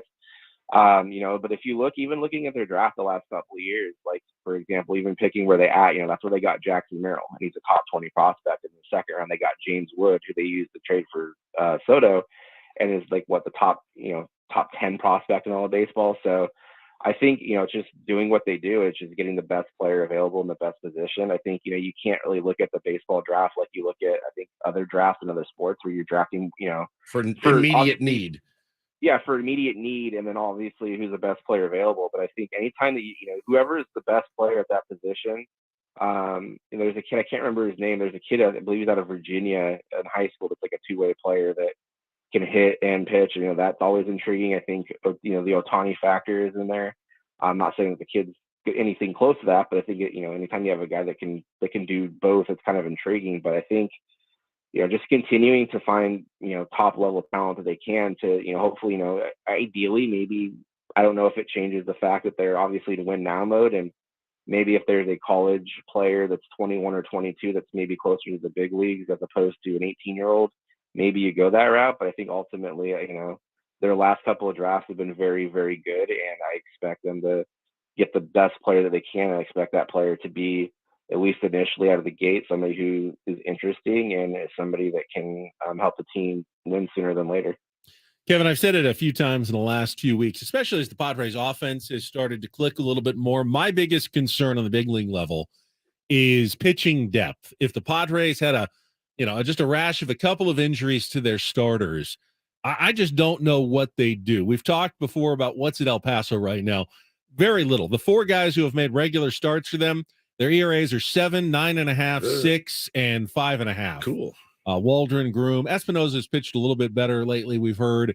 I mean, you could bring up like a Reese Kinnear, but those are no better than long bullpen guys, spot start guys. So my question is there anyone at AA right now down at San Antonio, if they had to reach that far down, that you could at least argue could be ready to make a couple of big league starts? Because the numbers are definitely better there when you look at some of the starting pitching that they have with the Missions. Yeah, I mean, the guy that if I had to, you know, obviously not looking at the 40-man roster and just picking the best person, if I had needed a start right now and I had to go into the minor leagues for it, I would go to AA and I go to Jackson Wolf, who's a 24-year-old left-hander. I mean, if you watch him pitch, stuff-wise, I'm not making this comparison stuff-wise, but if you just turn on a game on MLB TV and watch it, he looks very similar to Chris Sale, like in just terms of the windup that he has. Obviously, I'm not saying the stuff is there, but when you look at the results that he's had this year, he's pitched. He's had a couple of rough outings, but he's been a lot more consistent. No, 3.7 ERA, 1.02 WHIP is pretty solid at any level. Yeah, he's striking guys out. I think he's got 74 strikeouts in like 55 innings, something like that. You know, he's last year was like 87 and 90, but this year he's ramped it up. His velocity has been a lot higher this year. You know, and the thing that's been impressive is, you know, I like to look at the walk rate, and his walk rate, you know, he's only walking about 2 guys per 9 innings. So he's out there pumping the zone with strikes, you know, getting ahead of guys, putting guys away when he needs it. He's got a really good slider as well.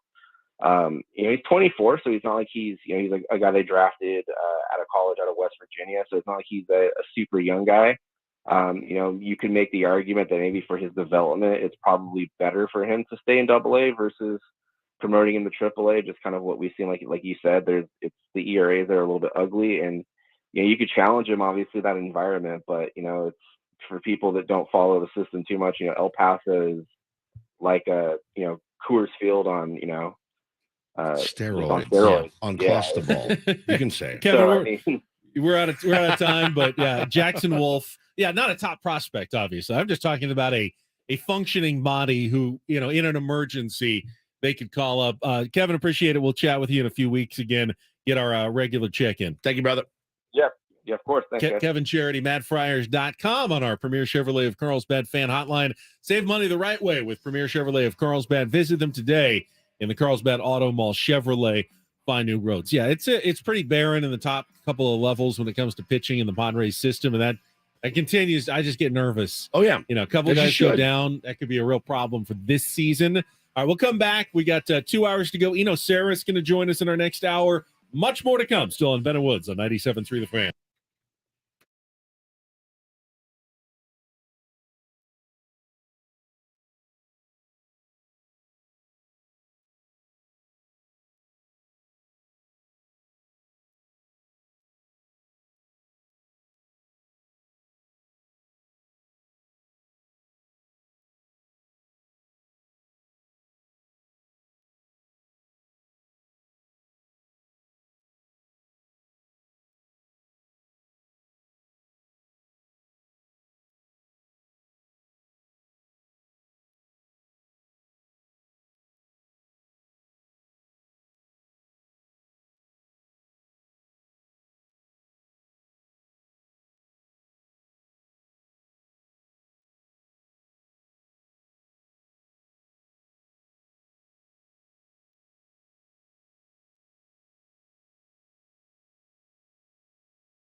All right, we are halfway home on a Thursday. You are listening to the reunited Ben and Woods show.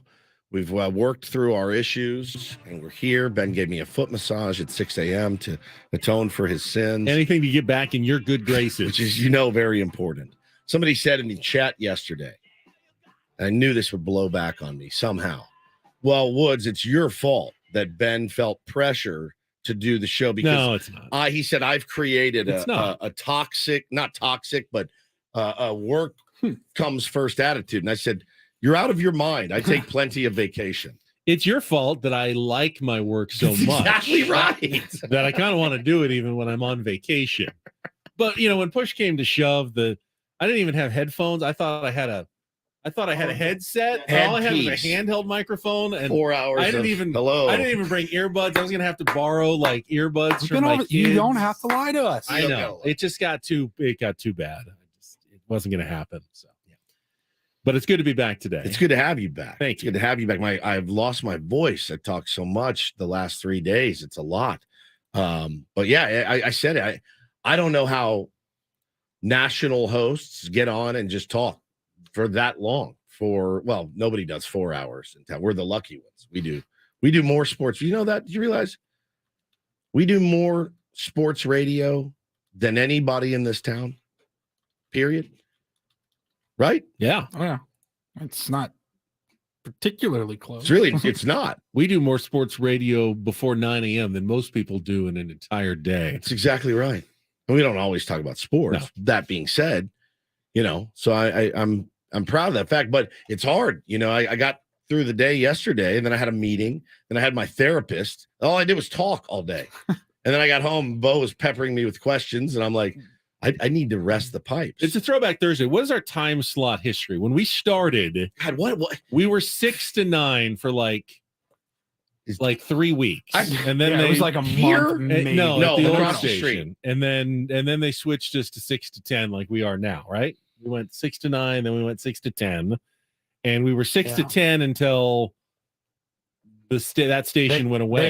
They also booted the Jim Rome show. Yeah, they do. And then we came over here, and we were 5 a.m.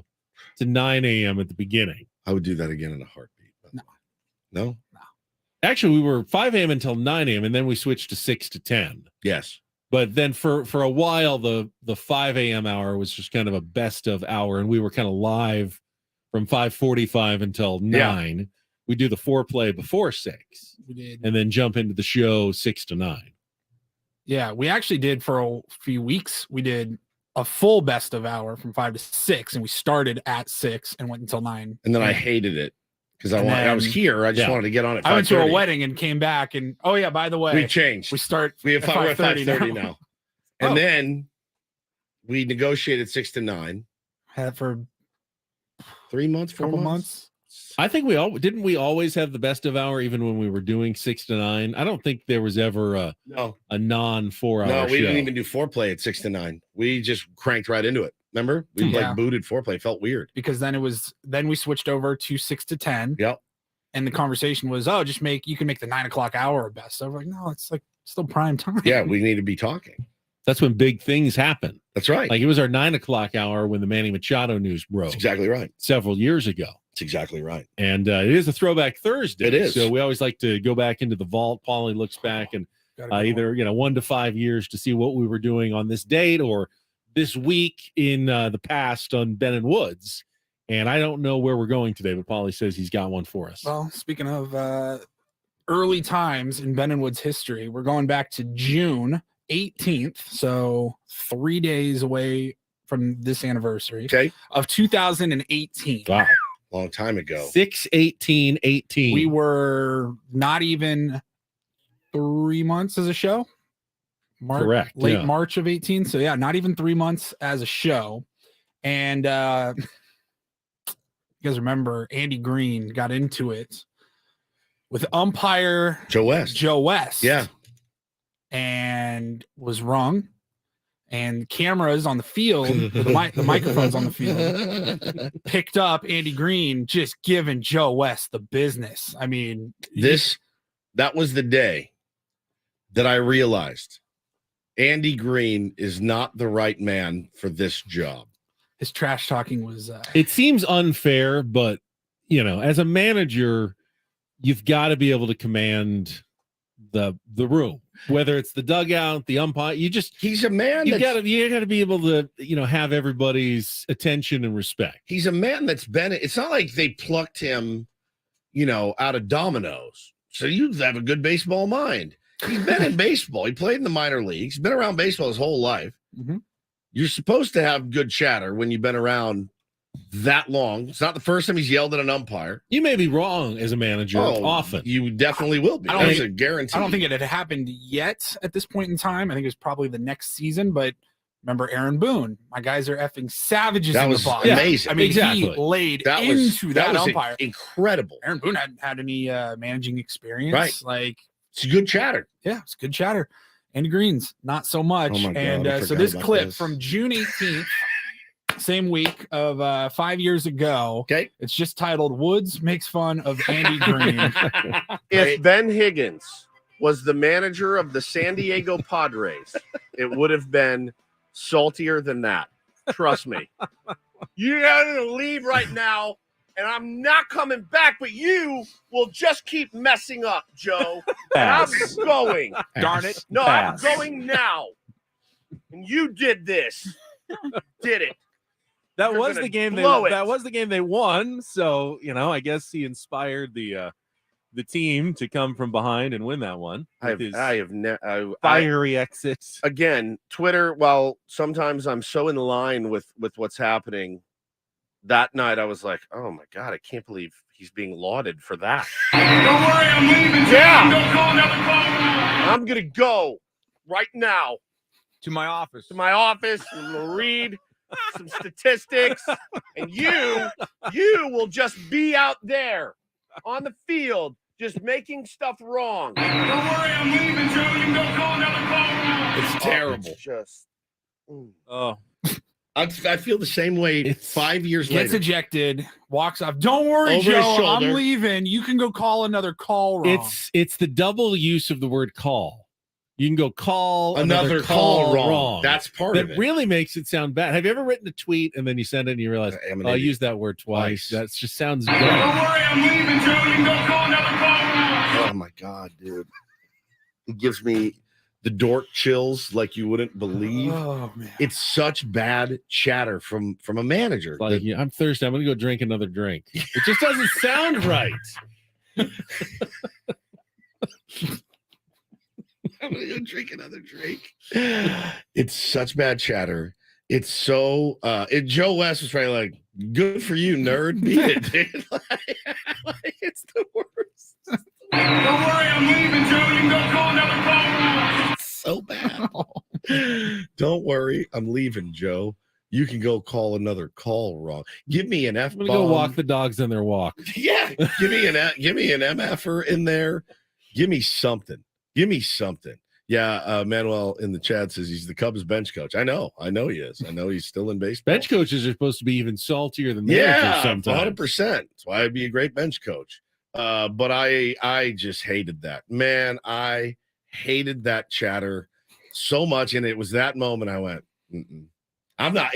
I just put myself in their shoes. And I would have been on the bench and he would have said it. I would have gone, what a dork, dude. You got to bring the heat on that one, man. Bring the fire. It's also got pushed around by Dave Roberts, like in our own stadium. Like, man, it was just bad. It was just that was a bad time to be a Padres fan, man. Watching Dave Roberts push Andy Green and like, I mean, all 5'3" of Dave Roberts or whatever. yeah, just manhandling Andy Green, and Andy like kind of male pattern baldness, hat falls off, and it shows up, and you're like, oh no, dude, this is all bad. But he's a nice enough fella, nice enough guy, certainly, but just really, really bad chatter. What a nice pull that was, Paulie. Don't worry, I'm leaving, Joe. You can go call another call. Okay, you little bee. Ooh, little nerd, beat it. So good. And it's, the fact that it was Joe West. Joe West, just phenomenal. Adds a little something to it. Phenomenal. So we talked about it earlier. The Padres have made some nice little gains here. They've closed in on 500 in the last couple of weeks. They've won 5 out of their last 6 kind of an important now stretch where you don't want to lose the momentum that you've gained. You've got one more against the Guardians today, and then what should be a very tough series. The Tampa Bay Rays coming to town, the team that has the best record in baseball, 49-22. The freaking A's gave them all they could handle. Yeah. I mean, it gave them all they could handle in a 3-game series. And I think the Rays... you're catching them on the kind of the latter half of a West Coast road trip. Yeah. Tougher for East Coast teams. I'd love to see the Padres win that series as well. Keep the momentum going. But really, you don't want to give back any of your gains. So, especially you've got the Giants for 4 next week. Well, they play again today, Tampa Bay and Oakland. Yeah. They play one more today. Yeah. All right, then they come to town, but they're on the West Coast here. Correct? They're playing those games in Oakland. Yeah. Yeah, they're in Oakland. So, yeah, they're already on the West Coast. Then you've got 4 against the Giants in San Francisco next week. Right now, the Giants are holding the 3rd wild card spot. One of the teams you're chasing now. The Padres have pretty much caught everyone else. They're, I think, a half game out for 4th in the wild card race. So the teams in front of them are the ones that you got to play well against here now that we're getting to June and July. It's not exactly watch the standings time every day of the season, but it's always important to play well against the teams that you may be competing for those playoff spots against, because it could come down to a tiebreaker at the end of the year. You've already won your first 2 against the Giants down in Mexico City. A big series next week. If the Padres had a good week this week, from today through next Thursday, they could be in a wild card playoff position by this time next week if they have a good week here. Once again, I'm guilty, and I think probably the majority of baseball fans out there and prognosticators of this great game of ours, Ben, I think everybody slept on the Giants, and I think everybody continues to sleep on the Giants. And they're 36-32, 7-3 in their last 10, just like us. Same exact run differential, Ben. I mean, almost identical records at home. They've played a little bit better on the road, but I did not have them here. When we played them in Mexico City, and I know that was such weird, extenuating circumstances, they didn't look like anything special at all. They really didn't. And I'm not saying that they will be, and I'm not saying it can hold, but they just brought up their top prospect. He's an outfielder, supposed to be really, really good. So they're trying some stuff, man. And now that NL West is just a dogfight. It's just a 4-man race right now, and it's just a total dogfight. Well, the Giants are what they're doing. I'm looking at their schedule, and they lost 2 of 3 to the Orioles, lost 2 of 3 to the Pirates, lost 3 of 4 to the Diamondbacks. They lost 2 games to the Padres. They've taken care of business against the lesser teams. They lost 2 of 3 to the Marlins, but they have beat the Rockies. They swept the Rockies. They have taken 6 out of 7 from the Cardinals this year. They took a Brewers team that was slumping and took 3 out of 4 from them a couple of weeks ago. They're playing well. Something the Padres, frankly, have had trouble doing, not just this year, but no question, past years as well. You think of like the series against the Kansas City Royals. You can't let those series happen, because teams like the Giants, who they're not particularly anything special. They don't have a ton of power hitters. They're just there, but they're beating the teams they should beat, and that has them above 500 and in a playoff spot right now. So it's important that the Padres do the same thing. Yep. And, like today's game. Today. Just like Sunday's game against the Rockies. It's great to win series, but you occasionally have to just smash them over the head and sweep and go on these winning streaks. And the Padres have been unable to do that. It's been the issue the entire season. It's again, why you want to buy in fully. And man, I loved watching that game last night. I was out of my my bed multiple times, loud claps, yelling at the TV. That's what that team kind of looked like last night, what we were promised, and man, did they look great. And all the big guys got the job done in every facet of the game last night. And Michael Wacha, of course, was brilliant, just brilliant on the mound. And yeah, man, you winning series is fantastic, but you've dug yourself in such a hole. You're now almost required to rip off 8 in a row. You know what I mean? Like at some point you're going to have to do it. And every time it has felt this year, every time we're hitting the soft spot of the schedule, Nationals, Royals notwithstanding, we are getting teams that are like playing their best baseball, except for honestly tomorrow. We'll see what the Rays do today. They could very well come back and even that series. But they have not played well the first 2 nights in Oakland. They played okay last night and ended up winning that game. But yeah, man, like it's a tall task, and you dug yourself a hole by not beating those crappy teams early. I mean, right now the Padres, had they not blown the late lead on Sunday in the rain, would be on a 6-game winning streak, going for 7 in a row, and they'd be above 500. And there's those little mistakes that they have thrown in over the course of the season that continue to hold them back from really making up ground and catching up. But they're definitely playing better. As we talked about earlier, they passed the eye test now for sure. They do. They absolutely as a good passed the eye baseball test. team. Yep. They passed the eye test. When you go out there, they look confident. They're swinging the bats well. Their pitchers are throwing well. Nobody wants to face the Padres right now, but the record is the most important thing, and they have not been able to, at least at this point, translate what looks really good on the eye test to a winning record. Hopefully that comes now in the next few days. Yeah, let's get to 500 today. It's a big mark for this team, and I never thought we'd be in that position to be longing for 500. But the hole you dug is it's not, you're not able to get out of it at some point, but you got to start there. You got to get to 500 and just grind this thing. We got Eno Saris coming up at the bottom of the hour. It's our smart baseball segment each week. Before that, you mind if I golf geek out for a moment or two, because the U.S. Open is underway. Yeah, up next. the road in Los Angeles. Yeah. Okay. Short segment next. Plus, as promised, going to give away some Padres tickets to tomorrow night's game. Ace matchup of Darvish McClanahan. Mama. The Tampa Bay Rays coming into town. So your chance to win some tickets coming up next with Bennett Woods after a check of traffic here on 97.3 The Fan.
All right. I apologize for the non-golf fans. Just give me a minute or two. Then we'll give away some Padres tickets. very Make it worth your selfish, I while. think.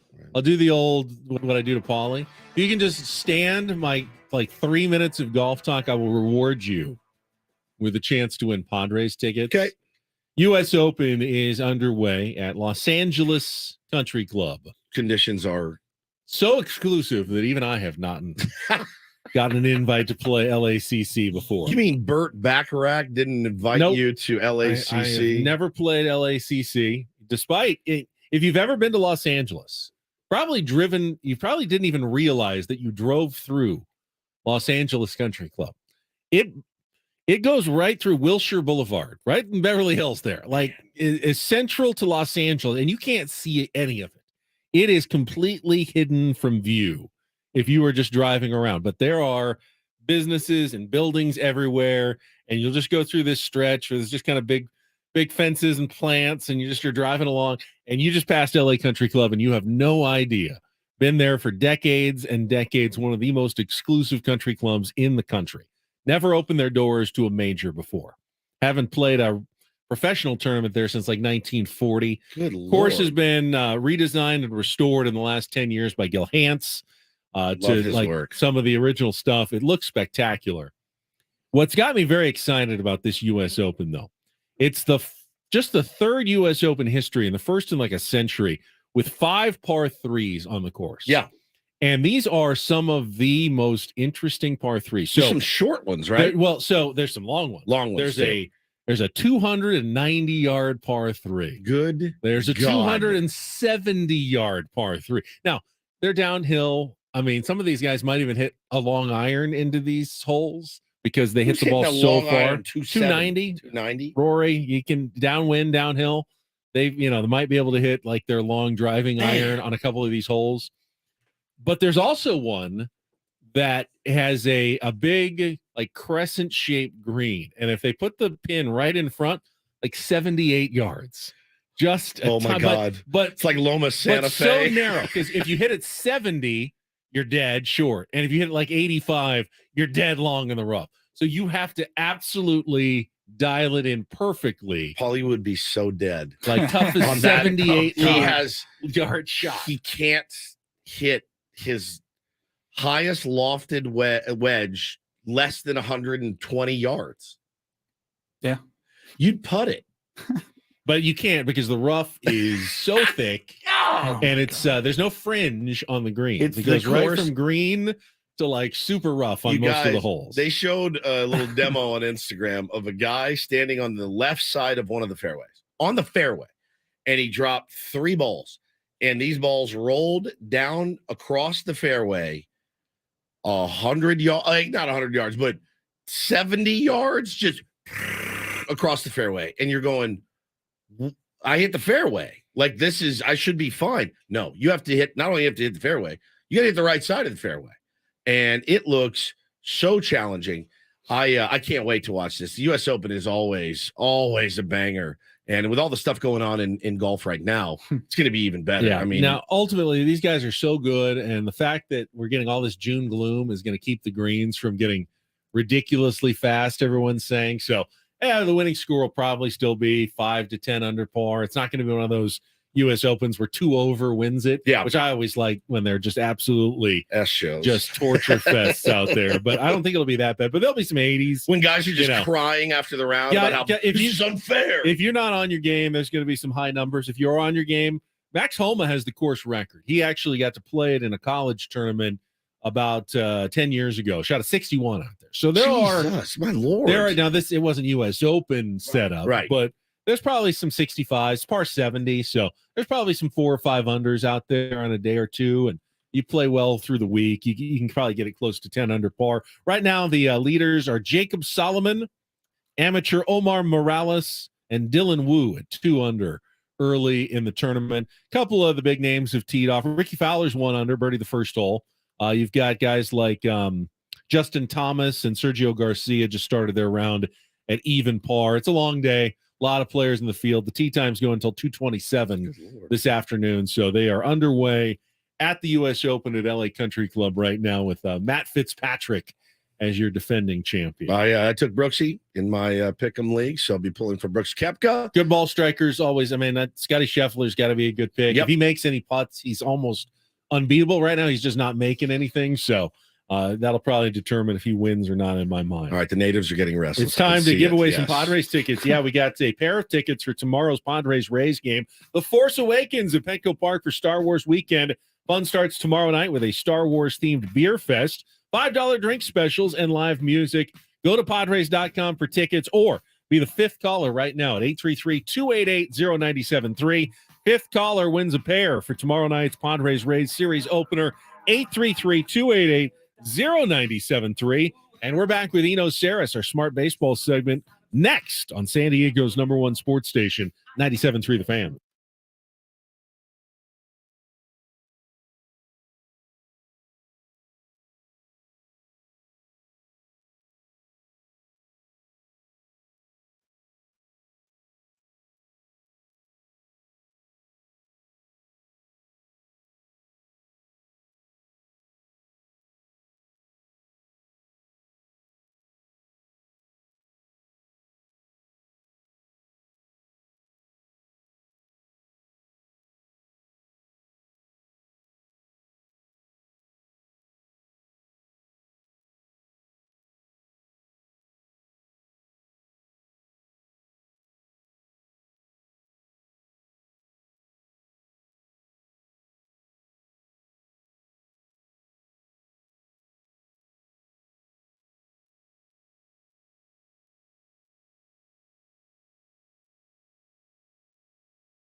Looking like a sad day up in the Bay Area where Eno Sarris goes home with the Oakland A's impending relocation. We'll talk about that much more with our friend from The Athletic right after this check of traffic on 97.3 The Fan.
But by the way, for everyone calling in, David got you. He won the Padres tickets for tomorrow's game, so you can go back to your day and listening to our next guest on our Premier Chevrolet of Carlsbad fan hotline. The Athletics' Eno Sarris, our weekly Smart Baseball segment, is here. Never like to miss this one. Good morning, Eno. Hey, this week I needed that opening music for a little boost. Yeah, I know it's been a tough week on a number of accounts up there, also with some of your colleagues. Sorry to hear that this week, Yeah, and it was also tough at the Oakland game on Tuesday because it really did have the atmosphere of kind of like a funeral because you're happy to see everybody. You're happy to see, 28,000 people pack that stadium. You're happy to hear the vuvuzelas and the drums, and it felt like old times. And yet, that the vote is marching through the Vegas assembly. You know that it's looking like an inevitability that they're going, and so you have a little sadness and anger mixed in with that happiness. And so that was a tough. I don't think I've ever been at a game where I had that range of emotions. Maybe if the guy was retiring, like a player that you loved was retiring, you might have some of that same emotions, but I don't know how much anger you would have. Yeah, for sure. The scenes, just watching it on television and seeing the highlights, it was staggering. It looked amazing. But you do. We're in San Diego, so you know what San Diego fans went through with the football team and probably never get another one. That's the thing too. And that's kind of Oakland is just, they've just been up against it, man. They've lost some teams in their history. And I don't know how they do it. You guys, I guess, I don't know how you guys do it. Continuing to be a sports fan. I can't imagine, some people will follow. Some people like Ramon Laureano or whatever. They're like, I'm gonna follow them in Vegas. Well, the evidence is really that they won't follow much. They were having they used to have Raiders games on locally here. Yeah. And the Raiders are a brand that have moved twice. And yes. So they almost have a national brand where they have some people from LA and they have an appealing kind of brand with the whole, makeup, the kind of Kiss makeup. And yeah. like best uniforms in sports, I think, the Raiders, that man. Too. Silver and black. But they've lost. They no longer show those on locally anymore. The Raiders aren't on TV here anymore. It's weird because we still get Charger games jammed down our throat in the newspaper and on television every week. So it's really fantastic. If you're interested in a report card, report we can offer every, that to you. Sunday night. It's fantastic. It's really cool. Just massive Can I go see cuckoldry. them, or do I have to sit through 3 hours of traffic to go? No, you can just read about it in the local paper. It's a bummer, man. It's a huge bummer. This should make you feel better though. After your appearance on Ben and Woods last week, I'm not kidding you when I say people were in our YouTube chat saying, hire him. Like AJ, somebody that knows AJ Preller, get this man into. Oh, I had people coming up and saying, I want Eno to replace AJ Preller. It was crazy. You pinpointed a lot of things. Guys. No, hey, welcoming us, welcome to line AJ Preller. No, I think you opened a lot of eyes, and I'll say the guys have been hitting a lot better. They have, and they talked about hitting it where it's pitched, taking what they give you. Stop trying to pull everything. I mean, these are old adages in baseball from the 1900s, right? Like, go Oppo, there's hits over there. But we're actually starting to see it happen, and now home runs are starting to show up because guys are barreling the baseball to the opposite field. None of the pitchers have executed the game plan, in my opinion, that would get the San Diego Padres that you talked about 1 week ago. None of them have executed that game plan to get these guys out. Yeah, like filling up the low and away. Low and away. Yep. Yeah. Yeah, but you've also got now Odor and Sanchez on the team, which I think were underrated pickups. And I think I noticed Tatis in center a couple times. Yes. Didn't go as quite as well as it's gone in right for him, but that was a more out of learning a new position again. Again, yeah, but he's looked incredible in right field, and all the the OPSs are climbing for the San Diego Padres. Some guys are breaking out of some funks, and then to have a game last night. Manny's healthy. Yep, Manny's healthy. To watch some three of the big four essentially all go yard last night was pretty encouraging. Yeah, definitely. And just hoping that the improvement that we saw in the pitching staff holds. There's been, I think a bullpen over the course of the season is a little bit like the boy with the finger in the dike, where it's like you plug in holes. Yep.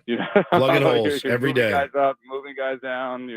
You're trying to call somebody up, and this is actually, the bullpen is usually where I kind of measure a team's player development, because I don't think player development necessarily turns players into stars, but what it does do is create functional, everyday players. Like the Cardinals are really good at producing just, your kind of league average player, Yeah. And position player. And I think a lot of other teams that are good at player development produce relievers. And that's something you do where you're good at knowing when to stop trying the guy as a starting pitcher. You give up and you move him to the bullpen. Or you can be good at pitch design, and you can say, well, you're pretty good like this. Let's make your breaking ball do this, and let's make your changeup do this. Talking smart baseball with Eno Saris from The Athletic. And I saw this last week, that the Padres lead baseball in run prevention. And I saw that it's also very unusual that the team that leads baseball in run prevention has a losing record. Can you explain a little bit more about run prevention? I mean, I'm assuming it's kind of pitching combined with defense, preventing the other team from scoring runs, but how telling it is toward a team's performance generally. Well, that's what I've been talking about in terms of the Padres been pretty good in the starting rotation, the relief core. They're kind of top 10 in both of those things, and they had made an underrated hire a few years ago where they got an analytics guy from the Rays that had been responsible for their defensive alignment. And so when you take pitching plus defensive alignment, you actually take probably the two things that analytics are most powerful in. Hitting is a bit of it's a tough place. It's behind pitching in terms of analytics, in terms of training, in terms of our understanding of what makes a good hitter. We're still, I think, behind where we are with pitching. And so if you can beef up your analytics, you can beef up your ability to shape pitches. I think the Niebla hiring was really big. And I think we've seen that with a lot of pitchers, guys like Steven Wilson adding his sweeper at the major league level. So good. And now it's his best pitch, So, you have these analytics hires that they've made that have really come through for them in this season, I think, in terms of preventing runs. Now the hitting stuff we've talked about last week, we're starting to see some health. And I think we'll see some wealth on the hitting side soon. Yeah, and we are starting to see, and what a brilliant segue. One of your colleagues, Evan Drellick, along with Ken Rosenthal, wrote a piece, and I haven't heard many people talking about it yet, but this is pretty interesting to me, and I know you've read this piece, but MLB intends to curb team spending on tech. Staffing limits also discussed, officials say. So you're just talking about beefing up the analytics of a team, which, as you mentioned, the Padres have done and done well in that one regard. Major League Baseball now wants to say that they're going to set a cap maybe on what a team can spend on technology and analytics. How does that work? Yeah, I read that piece publicly. Baseball's response to that piece, and quoted in the piece, was that they're mostly looking into the vendors that work with baseball. And I guess I can understand that a little bit. Some of these vendors are super expensive, and they can do things like track limbs and have really like strong biomechanical algorithms. There's a vendor called I think it's called Zealous that can actually replicate an entire analytics department for you. Oh my God! They will take over. They'll do like all your analytics. Just and an app. Provide you with a dashboard. Chat GPT for analytics. Yeah, seriously. Exactly. And so I guess I have some sympathy for the smaller teams trying to compete with bigger teams that have more resources when it comes to that. And I think baseball is also trying to make sure that no tech vendor is, I don't know, charging exorbitant prices or whatever. But basically, in general, baseball is always trying to limit the ability of teams to spend. Yes. And yes. You see this with the draft. You see this like the international pools, everything. They always want to limit teams' spending ability. And the one place where teams can spend as much as they want is tech, data, analytics. And so this is just another effort to reduce that spending. I would say that it would be a poor idea to limit staffing, and it would be unprecedented for them to say, now we have limits on how much you can spend on your front office. And I don't know. I think it would actually make some owners angry enough to create divisiveness among the owners. Yeah. And that's the number one thing that Manfred does not want. Well, You you he say works that. for the owners. He wants them all to work together. He wants them all to, especially if the CBA comes up, he does not want them fighting each other. Well, you say that though, and you say, Manfred does not want divisiveness, amongst the owners, but we have seen it. We have heard it. We heard Dick Monfort, talk about he doesn't like what the Padres are doing. And hey, listen, so far we're a game under 500. We don't really like it either. It hasn't really necessarily worked. That being said, we all know. And I literally was thinking about this laying in bed last night. We all know that Dick Monfort wasn't saying, I don't think that this is going to work on the field. He was saying, I don't like that they're spending so much money because now I look like a giant tightwad. That's what he was saying. Yeah. We know that. And he's calling out Peter Seidler by name. So I think there's already this weird kind of I don't know how much infighting there is, but these guys have, Bob Nutting and all kinds of guys have spoken out, and I don't like what Stevie Cohen's doing. I don't like what Peter Seidler's doing. There's already a little bit of that now on players. Yeah. And there's, I think the A's vote, it may just go the A's direction and they may just get Vegas. But Hal Steinbrenner is out here saying, I don't like it when teams don't invest in their teams, in the play on the field. And he's saying this because he's a big market team that does invest. And, he's looking over there and saying, wow, you're really going to spend like $30 million on payroll this year? I'm going to spend 10 times as much as you. And so he's annoyed. It's always their bottom line, right? Yes. He's also annoyed that the A's, when they move to Vegas, it's going to be the smallest media market in baseball. And so what are they going to be? Media revenue. They're going to be revenue sharers. Yep. They're going to be, they're going to take money from the Yankees. And they had just taken Oakland off of that list. So I feel like the Yankees are going to vote against the A's moving to Vegas, and that's just another sort of crack in that foundation. When it comes to spending on analytics, we know which teams spend the most on players. There's always a list every year. I'm assuming Dodgers, Astros, Rays. I guess I don't know which teams spend the most, and is there a correlation to how much you spend on analytics and staffing to wins on the field? There is a correlation there, actually. And there have been a couple interesting pieces written about the value of an extra executive and the value on the field of an extra analytics person. Of course, written by an analytics person looking for a job, but with research behind it, and nonetheless. Yes, the Yankees and the Dodgers have the largest R&D budget, and counting up the number of full-time employees doesn't always get there because those teams will have PhDs, local professors who work for the Dodgers and Yankees as an extra job, as liaisons, as consultants, and they're doing things like, biomechanical models where they're, looking at them and improving them and then sending that work back to the Dodgers and Yankees. So, they have massive R&D budgets. The Astros and Rays are the next tier in terms of money in on analysts, but the Astros also spend a lot of money on technology. The Twins are an underrated entry here. They spend a fair amount on analysts and tech, and were early adopters of some interesting technology. So those are, and the Mariners, sometimes all it takes is being all in on using the analytics, and the Mariners are huge on, listening to the numbers and applying those in player development. So, there's different tiers, right? Did you spend a lot on a bunch of PhDs? Did you, do you have 10 analysts? That's 10 analysts is a number that probably like 5 or 6 or 7 teams have.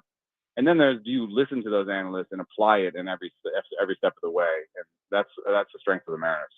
Interesting stuff, Eno, as always. Appreciate it, and we will talk to you again next Thursday. All right, thanks for having me. There he is, Eno Sarris, in our Premier Chevrolet of Carlsbad fan hotline. Save money the right way with Premier Chevrolet of Carlsbad. Visit them today in the Carlsbad Auto Mall. Chevrolet, find new roads. That was Eno Sarris, sponsored by 7 Mile Casino, featuring all of your favorite table games like California-style blackjack, poker, and baccarat. Just 7 minutes from the ballpark.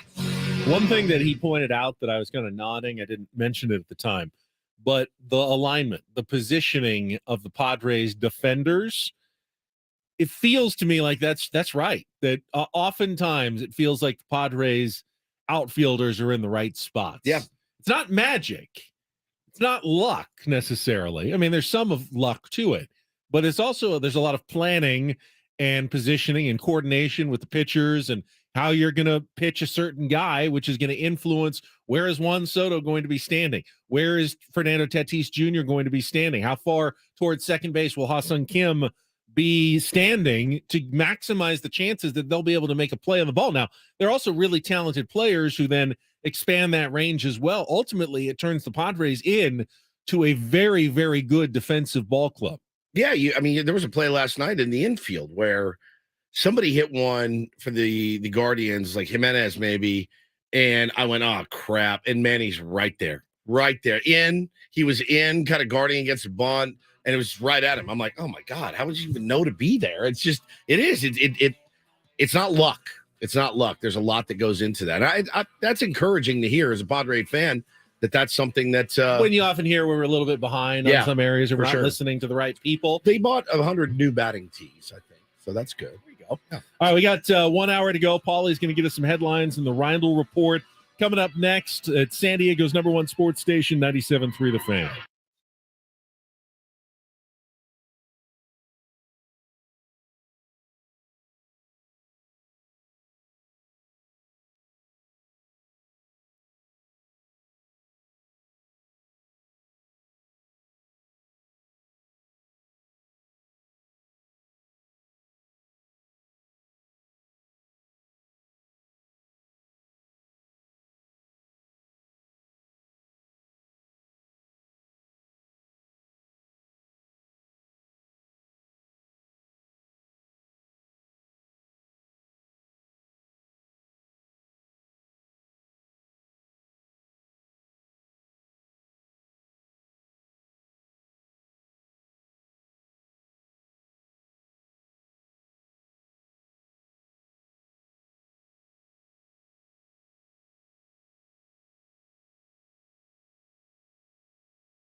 9 o'clock. Wood's still in the restroom. Rindle Report is queued up, but usually still a couple of minutes away. I see our friend Chief. I'm looking at my phone screener board here, and it says he's been on hold for 175 minutes. Are we the world's biggest Have a-holes? we kept Chief on hold for 3 hours almost? 56 minutes. So is he still there? Even Chief, are you there? Have you been waiting to talk to us for 3 hours? Benjamin Higgins. Oh my God! I am still here, Oh my. and I really just wanted to say welcome back. We Thank missed you, and I am very much glad that and it's a problem of mine, but I am also a workaholic. But I'm glad you could take a vacation where you don't just become bored and wish you were at work to begin with. Yeah, that's the problem for him. Yeah, and Paulie and Woodsy, I appreciate the fact that you're willing to be honest with all of your listeners and expose Mr. Benjamin Higgins for what he is. Yeah, a liar. And liar. Deceptive. But then on the other hand, Mr. Higgins, I'm glad that you're committed to redemption, and the olive branch put out where you're actually able to rub Woodsy's feet. It was a mind scramble. This would have been a good call 3 hours ago. Actually. Yeah, that's true. what he called. That's Yeah, what probably he did call. Probably actually. that. Now, people used to do this to Stern. They used to call in and they'd put them on hold, and they would listen because I think you had to pay, and I think that was like a workaround. So people would call in, and then you could hear it in your headphones, and I think you didn't have to pay if they put you on hold. So we're free. You can listen to us. You can watch us on YouTube, Chief. No charge at all. Yeah. You don't have On the to. house. You don't have to hold the cell phone to your ear for 3 hours to listen to Ben and Woods. But for you, I'm willing to do what it takes to pass a message and let Woodsy and Paulie know that I appreciate what they do for us, and also the fact that you're willing to take a vacation and relax a little, because you deserve that more than anything. No doubt. But the fact that you lugged the equipment all the way out there, for nothing. Maybe that was actually the dumbest thing I did, wasn't it? Yeah. In order to not use it, that's what you do for us. That's what he does. Right He does there. care. He Well, does thanks, Chief. care. Thank you, Chief. Thank you We for love holding buddy. on almost 3 hours to give a little Put him bit back of the on business hold. Maybe to he just me. wants to sit on hold again. Yeah, just but sit him on hold there I'll for leave it the up to him if last he wants hour to of the hang out. show. Just amazing. That I love that. That's the dedication of the tier ones out there. Just, Absolutely. just incredible. All right, let's get to some headlines. It is time for the Rindle Report. Started here with our today's edition of the Rindle Report. Now tuned into the greatest.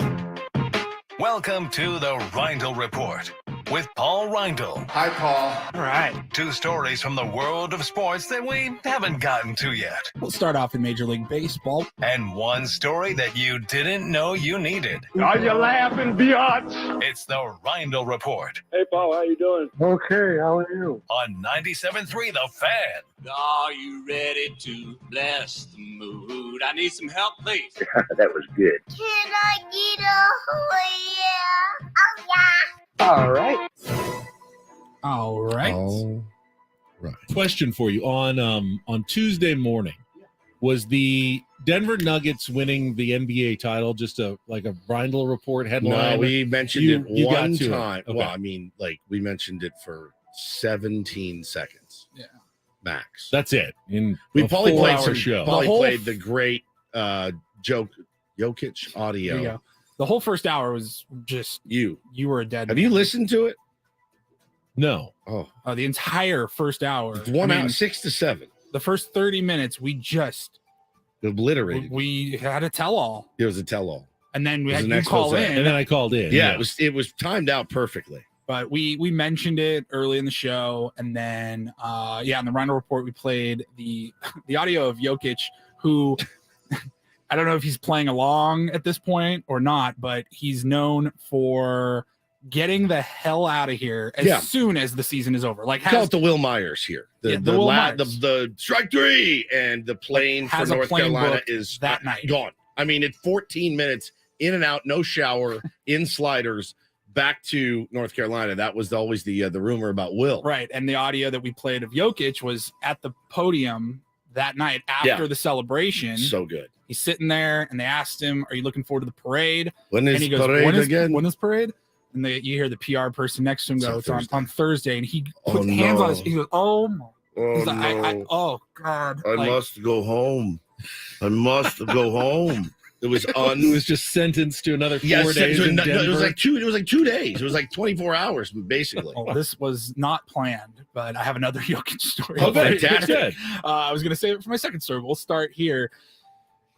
He lost his MVP trophy. What? It's been found. Oh, okay. I'll start there. He misplaced I it. will start there. But he lost his finals MVP trophy. This was going around. Malika Andrews from ESPN sat down with Jokic and did an interview. And I'll just play you the audio here, a little clip.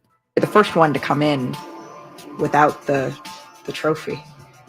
Where is it? I really don't know. I left in Sparky's room, and it's not there anymore. So I don't know. But hopefully it's gonna arrive in the house. What he said was, he left it. She says, "I've got to tell you, I've done a couple of these finals MVP interviews. You're the first one to come in without the trophy. Where is it? Most guys have it clutched to them. I fly it home on plane." No, he said, "I really don't know. I left it in Sparky's room. Sparky Gonzalez." It's their equipment guy, I think. Yes. Yeah. The equipment manager. "I left it in Sparky's room and it's not there anymore. So I don't know, but hopefully it can arrive in my house." And then this was, it brought back another report from last year after he won his second MVP. I for lose the this regular one season. too. I lose this. I lose that. I lose everything. I lose my mind. Mike Singer said, "I asked Nikola Jokic about winning another MVP. If it happens, yeah, great. Where do you keep your first MVP award?" I don't know where it is right now, to be honest. Phenomenal. The explanation there was he was moving and he I leave in box and I forget. said his wife was in charge of that one. Is what it is. I mean, you win the MVP, you go down as the MVP. Yeah. The hardware It's for your own personal Yeah. to look at it and be like, that's But what's up. no one cares whether you have the trophy or not. You're always the MVP. Tell once you've Bo won the Woods MVP. that, who polishes the 3 trophies that he has in his room. One is a fake Oscar for best kid, given to him by his dad, and it is displayed prominently. The other one is for raising the most funds in Little League, and then the other one is the team award, the Gold Glove. The dude stares at them and has them all displayed prominently. Tell it to him. Was it best that kid in doesn't a matter. supporting role? No, or no, best just best kid kid in a leading Just role. best What was kid. that? Just Okay. Best kid overall. Jokic, man, Oscar he's- winner. Jokic is a character. I love it. I You see love the that video guy, of man. him He's in great. the locker room, the champagne celebration. Yeah, he had no idea how to He do just- champagne. I think he knew exactly how to do it. He just didn't want to. He like grabbed the bottle. He drank and one, He drank and then one, he gets he's but, like, they're spraying it everywhere, and he just goes, "All right, like 1, 2." he's so all right, I'm funny, done." man. His brothers are hysterical. The whole scene. Isn't it what the is- fans want? He's all about just the basketball. Yeah, pretty much. And Doesn't getting like the back to his trappings. horses. He's Yeah, not there. yeah. He's not there for the accolades. He's not there for the celebration. He just wants to go out and win on the basketball court. Amazing. All right, bummer in baseball. We did not talk about this, I don't think, Woodsy, you and me yesterday, but Lance McCullers Jr. is out for the year. He had surgery on Tuesday to repair a flexor tendon in his pitching arm He's had some bad injury and to luck, remove man. a bone spur that was the size of a lima bean. And he's expected to return, but next season. He's a great pitcher. And who was the other one that just went down last week? You know, it's like it just sucks. for Oh, the it was game. DeGrom. DeGrom. Yeah, DeGrom. That was painful to listen to. Just you hate. Yeah, that audio was brutal. But 29 years old, man. Hadn't pitched a game this season. And One of the nastiest hooks I've ever seen in my life is the Lance McCullers curveball. Just Uncle Charlie, just so dirty when it's on. I'm pretty sure he's told this story on the radio, so I'm not oversharing. But The Chris Ello story. yeah, they said Lance McCullers Sr., Padres pitcher, once went out with the current Mrs. Ello, Lori. It's a little connection to the radio station. My wife there. went on a date with Robbie Early. That's right. You've told that as well. And he said, "Do you want to go to SeaWorld?" She said, "No, thanks. I've been." And I heard that news. We were separated. We weren't married at the time. We were just dating. And I heard she went out with Robbie Erlin, and I panicked. Where'd they end up going? I proposed, and we've had a baby. They went to some turd sports bar, and that was awesome. And I literally, I heard it. I was like, oh no, I'm going to lose her forever to big game Bob Erlin. In an alternate universe, we get little Bo and Taylor Erlin running around. Yes, Bo Erlin. All right. Finally, Taylor Erlin. Lauren Bo Erlin. Lauren Bo Erlin. Lauren Erlin. Lauren Erlin is the worst thing of all time.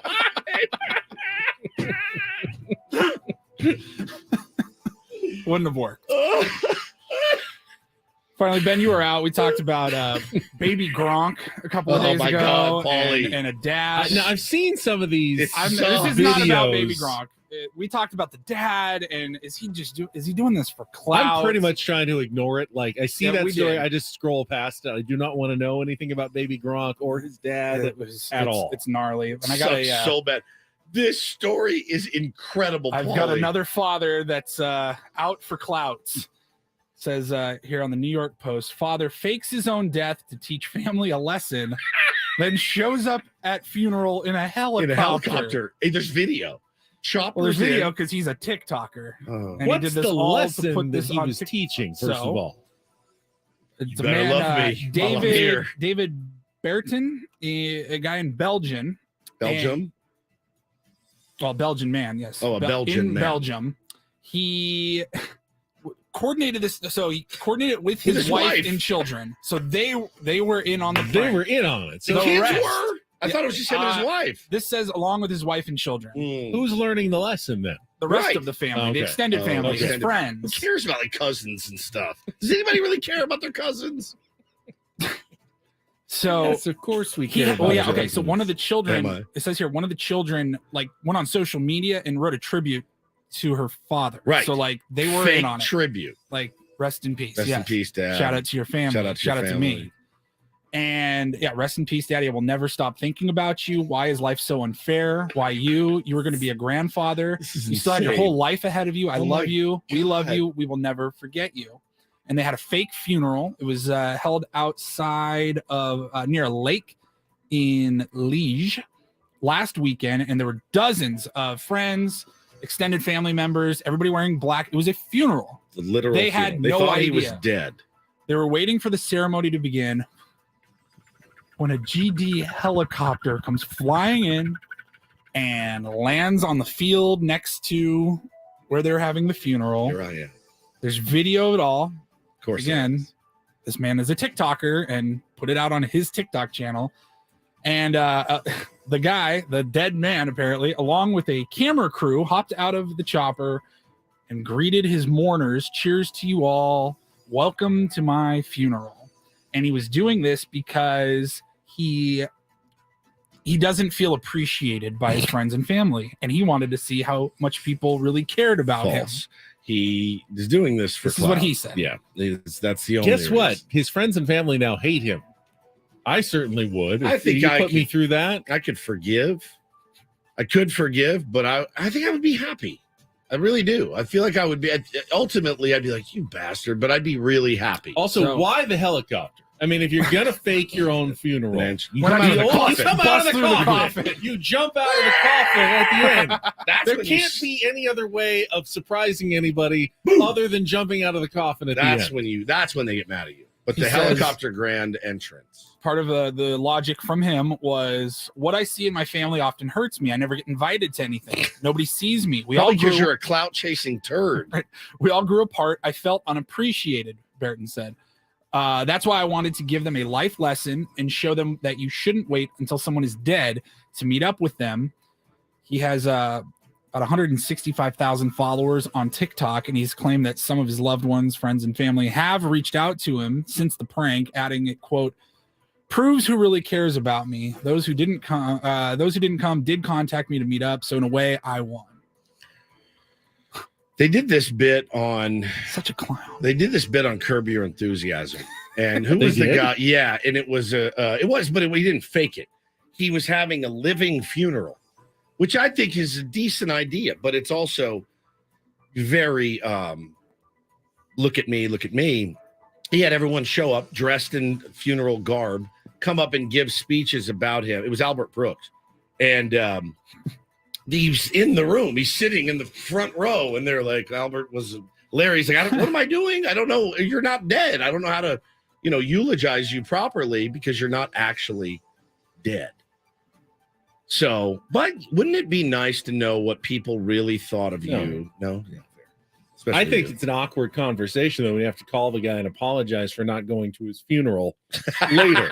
That is true. Hey, sorry I couldn't make it to your funeral. Heard you're alive. I was really busy that day, but glad to hear that you're alive. Yeah. Because normally you don't go to someone's funeral. Pretty much like, well, he's never going to know. So that's a good point. I didn't. But now there's the possibility. Has that happened to you? The next time you're invited to a funeral, you have to think, I don't really want to go, but what if they're alive? Yeah, and I didn't they find out that I didn't come, and now you feel like you're pressured. Do you have to go just in case it's a fake funeral? Question. Let's just get this on the table now. Can I speak at your funeral? Yes. Okay. You may be the only speaker. Will you speak at mine? Do you want me to? Yes. Really? Of course. Yes. Okay. You're a great public speaker. I don't know about that. I don't know. Will you do a Reindl report at mine? Yeah. Hey guys, here's 3 headlines. I think we should And I really hope structure. we can see more. We'll have David Guetta there. Yes. If- Oh my God. If any of us meets an untimely end, and hopefully that doesn't happen while the show is still on the air. Forever. I mean, The funeral is 6 to 10 a.m. and it is a 6 to 9. We 6 finally to get 9. our 6 to 9. Finally. No, After- we'll actually be 6 to 11, and that's what put one of us over the edge. And we have it on the air, and it's structured like a show. Done. With live reads and ads and This funeral is brought to you by now joining us on the premier Chevrolet of Carlsbad fan hotline. Gary Woods. Yeah, Gary Woods, Father of the deceased. We should do a funeral.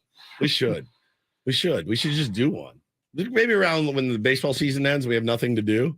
Let's just do our funerals. That'd be a blast. It'd be we make an event out of it. Well, we'll do a day, and we each get an hour. Yeah. Oh my God. Can you imagine who can do it bigger and better than the rest? Are we planning our own? How does that work? Who can book the biggest Who guest? can book the biggest guest? I'm going to put it on Paul. We have to book our own funeral. Book your own guests. Ben's just got to. Here's a beat writer. He covers Boise State, and he wants to talk about Ben Higgins here. Be like Kurt Kenny from the UT doing Ben's. Up next to reflect on the life of Stephen Woods, Lilo and Fish. if I don't outlive Lilo. You might have Eno break down my life by the numbers. That is so good. Paulie, good job today on the Reindl Report. Great job. Thank you. All right. Fernando Tatis Jr. had a night to remember last night. Just a nice little reminder. Or is he being underappreciated right now? I think so. in not by maybe Padres fans, but around baseball. Get to that. Take your phone calls, 833-288-0973, going until 10 o'clock. It's Ben and Woods. Let's check traffic right now on 97.3 The Fan.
Is Fernando Tatis Jr. fully back now? Yes. I mean, obviously last night was spectacular. 3 for 4, his 13th home run of the season. 11th, was it 11th career leadoff home run or 12th? Yes, 11th. 11th new Padres franchise record. Think about that. He is what, 24? Yeah. And he already owns an all-time franchise record for the San Diego Padres. He has decade plus to continue to build on that and put it so far out of reach that no one will ever think about touching it again. Nelson Cruz said after the game last night, quote, "You don't see that type of player very often. He shocks me every day. No players are like that, hitting, throwing, running the bases, and he's got that flair that makes it special." And there is an overabundance of flair from Fernando Tatis Jr. He is a showman. The way he runs out to right field, it's just spectacular. Reminiscent, remember when Sammy Sosa used to do it, run out to the right field, and the place would just go sprint. Yeah. It was just, and then he sprints off the field after the game, jumps 15 feet in the air, does like a kick flip. And the way he bows is cool. It's everything he does is as cool as ice. Early in the season, he was he showed flashes of his old self, obviously, but the OPS was hovering in the mid 700s. Nothing that you'd call outstanding. More like average okay Major League Baseball player. Dude hadn't played in like a year and a half. Right. It's now his OPS is now over 900. He is on pace. He's at 2.5 WAR already through. I think he's played 47 of the Padres games, which would put him on pace, even with a shortened schedule because of the suspension. Over 7.5 WAR. The highest total of his career. Obviously hasn't stayed healthy in every season of his career, but from everything we're seeing now, it feels as though Fernando Tatis Jr. has re-arrived and is back to being a superstar level player in baseball, which means you put him at the top of your lineup and all of a sudden he's now complemented by Juan Soto and Manny Machado and Xander Bogaerts, and last night Nelson Cruz as well. It doesn't give an opposing team any wiggle room. There's no wiggle room for opposing pitchers right now facing the San Diego Padres. Sure, the bottom of the order, Trent Grisham, Matt Carpenter is not hot right now. There's an escape hatch every couple innings, for a couple of batters, but then you're right back in the middle of it again. It's very hard to dodge the hot part of the Padres order in any inning right now. It is, and they can beat you a bunch of different ways, certainly. I mean, the runners in scoring position that we were so concerned about, and rightfully so. You didn't need it. You didn't need a big hit with runners in scoring position last night, Ben, because you hit the ball out of the ballpark. Your speed helped steal you a run as well. Really interesting note here. We talked yesterday about the Padres being aggressive. They have stolen 27 bases in 30 attempts over their last 20 games. That's third most in Major League Baseball. That's spectacular. They're getting on base. They're taking the extra bag themselves and creating a little havoc. And you saw Fernando Tatis do it single-handedly last night. Honestly, the decision to steal third there is questionable. With 2 outs and Juan Soto at the plate, you really don't want to risk making the final out of the inning when you're already in scoring position. As it turned out, Soto homered, so he could have scored from first base if he had wanted to, but he got in safely and scored on the wild pitch ahead of the Soto home run. Zero problem with it. You better make it. I'm not doing this as a criticism. I think overall the benefit of the extra aggression is having a much larger positive impact than perhaps the individual decision, in that strategically in that instance, it's probably a negative value play to try to steal. Even if you only get caught 1 out of every 10 times, probably not the best decision to go.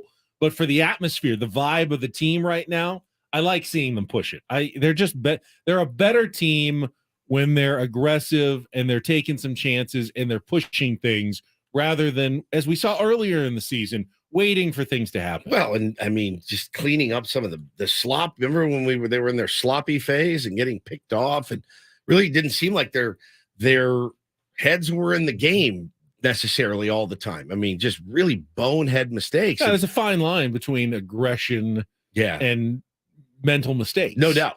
No doubt. Well, I mean, mental mistakes is getting picked off, and mental mistakes is overrunning a bag and oversliding a bag. Had Fernando Tatis Jr. not made it, and it was a fairly close play at third, we would have called that a mental mistake. Don't go there when you're not 100% sure you're going to make it. But the thing is as long as you're up, it was 2-0 at the time. Good, be aggressive. You're up. That's up. 2-0 is still up. He might be like the one exception. Yeah. I mean, we've seen him score from second on a fly ball to the second baseman. Right. You know what I mean? Like he's got the automatic, the green light of all green lights. Yeah. I again, you're up. Put the pressure on the other team. That's what we've been begging this team to do all year is put pressure on the other team. Make them spike one and you steal a run there. So it's phenomenal. Just phenomenal. All right, when we come back, Paulie just pulled up on his computer. You were in the bathroom. I was going to say this is something that we typically, I would say, let's wait until like the All-Star break, but there's no way we would remember. Let's just do the one category.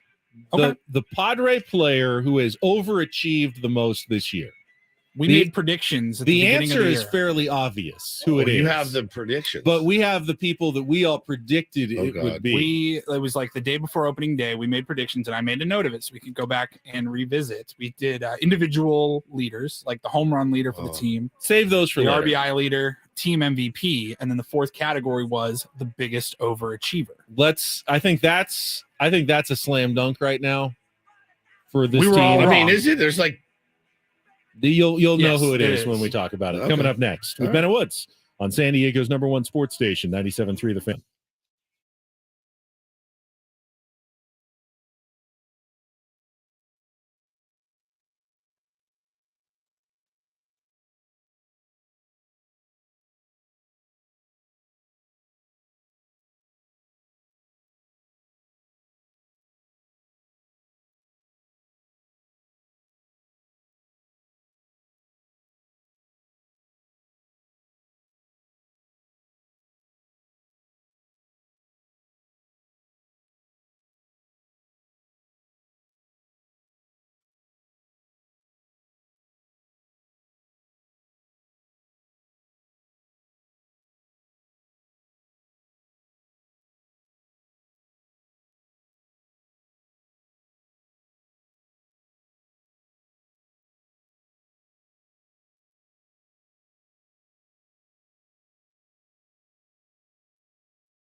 Did you know you can hear Padres games on your smart speaker? Just tell your device, play 97.3 The Fan, and boom, Jesse, Tony, do it tonight. 5:40 first pitch. Padres and the Cleveland Guardians wrapping up their 3-game series from Petco Park. In-season Sam Levitt with your pregame show at 4:40 today. Well, it is a throwback Thursday, so Paulie was digging through the archives and did find that we wrote down some preseason predictions. We'll revisit all of them maybe at the All-Star break, but there was one in particular that we picked. We decided who's going to be the biggest overachiever on the Padres, and none of us picked the correct answer, which at this point, I don't think there's. I mean, you mentioned Gary Sanchez; he's been a complete surprise. But of the guys who were at spring training, he was not. Yeah, he was not. If you had picked Gary Sanchez at spring training, then would have been a genius. You had a crystal ball that we had no idea he was coming.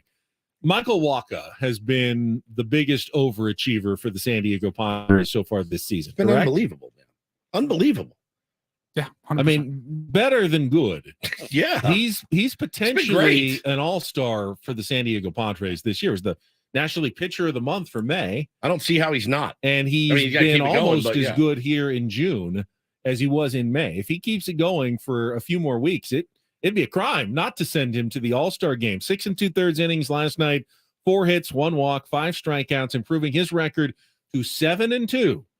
You wonder, I mean, where would the Padres be? They're a game under 500 right now. If Michael Wacha hadn't been a late spring pickup, mid-spring pickup, whenever they got him, and pitched the way he has, this could be even bleaker than they faced early in the season already. No question about it. He's been lights out. Watching him pitch is a thing of beauty. Now, humped it up at one point last night too. 93 miles an hour. And Mud's like, whoa, reach back for a little extra there, which is my favorite. I love when he says extra. It kills me every time. He's, reach back for a little extra there on the fastball. 93, man. And just works that changeup. And throws the spin or the curve every now and then. But man, just spots up, hits his spots. He's filthy. 93 looks like 103 with that nasty changeup he's got. To me, one of the things I love about watching Michael Wacha pitch is, I love watching Blake Snell, Joe Musgrove. Don't get me wrong. Sometimes you get a feeling though, like they get, hey, that slider's working, get into a little bit of a pattern. Oh, here comes the slider. He's going to get him. That's great when it works. I have no idea what Michael Wacha is going to throw on any given pitch. I love that. Any single pitch. I have no idea what's coming from Michael Wacha. Hence why he's been so massively effective. I mean, he's fooling guys, making guys look so foolish. And it's just, and I love the pregame he talked about with Scan. I was watching it with Bo, and he's showing how to hold his change up and how he plays long toss with it and gets on top of it. And man, it's just fascinating to me to watch. It's just such a ballsy way to pitch in the year 2023. I've got a low 90s fastball, but my changeup is so dirty that he's like, I've always been basically a 2-pitch pitcher, fastball and changeup. It's like so effective. And it's a beauty. It's always fun to see a guy coming in throwing 102. It's so cool. Big leg kick and just gas. That kid for the Angels, Ben Joyce, throws 105. It's awesome. It's a blast to watch that guy for one inning. But to watch Wacha go out and just lull guys to sleep, he's a pitcher, man. It is so cool to see. The 2023 Padres book is still, of course, being written. I don't want to hear our predictions. Oh, I want to. Well, rest assured, I have no memory of any of them. None of us chose Michael Wacha. I will tell you that 100%. We will tell you who we did pick right after this check of traffic. Look at that tease on 97.3 The Fan. From the Premier Chevrolet of Carlsbad Traffic Center, part of the Premier Auto family, here's Kelly Danick. Traffic is sponsored by Premier Kia of Carlsbad. After a very busy ride this morning, we were wrapping things up with just one crash. This is on westbound King Freeway at the northbound 5 connector. A couple vehicles involved at blocking the right lane of that transition. That's westbound King, right at the northbound 5.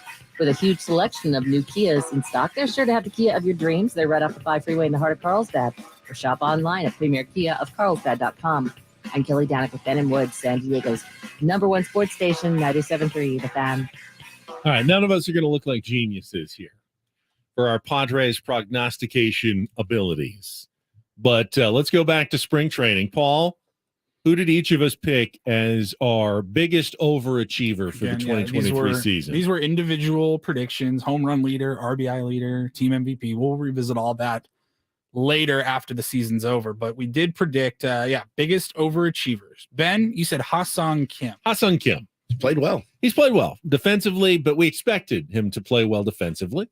Offensively, kind of been right about where he was. I wouldn't call Ha-Seong Kim an overachiever. He's been Ha-Seong Kim. It's not the worst prediction ever, but he's definitely not overachieving, putting up, surprisingly great numbers at the plate. He's a 2-8 WAR player right now. It's not bad.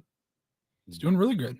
That's pretty good. Yeah. I mean, his OPS is a little bit down. Higher WAR than Fernando Tatis Jr. How about that? The defense. The defense really, really helps him. But he's got 11 steals, leads the team. That's true. With 11 bags. He's hitting 234. He's got 5 bombs. But he's such a valuable piece. Just such a valuable piece. I really love that guy.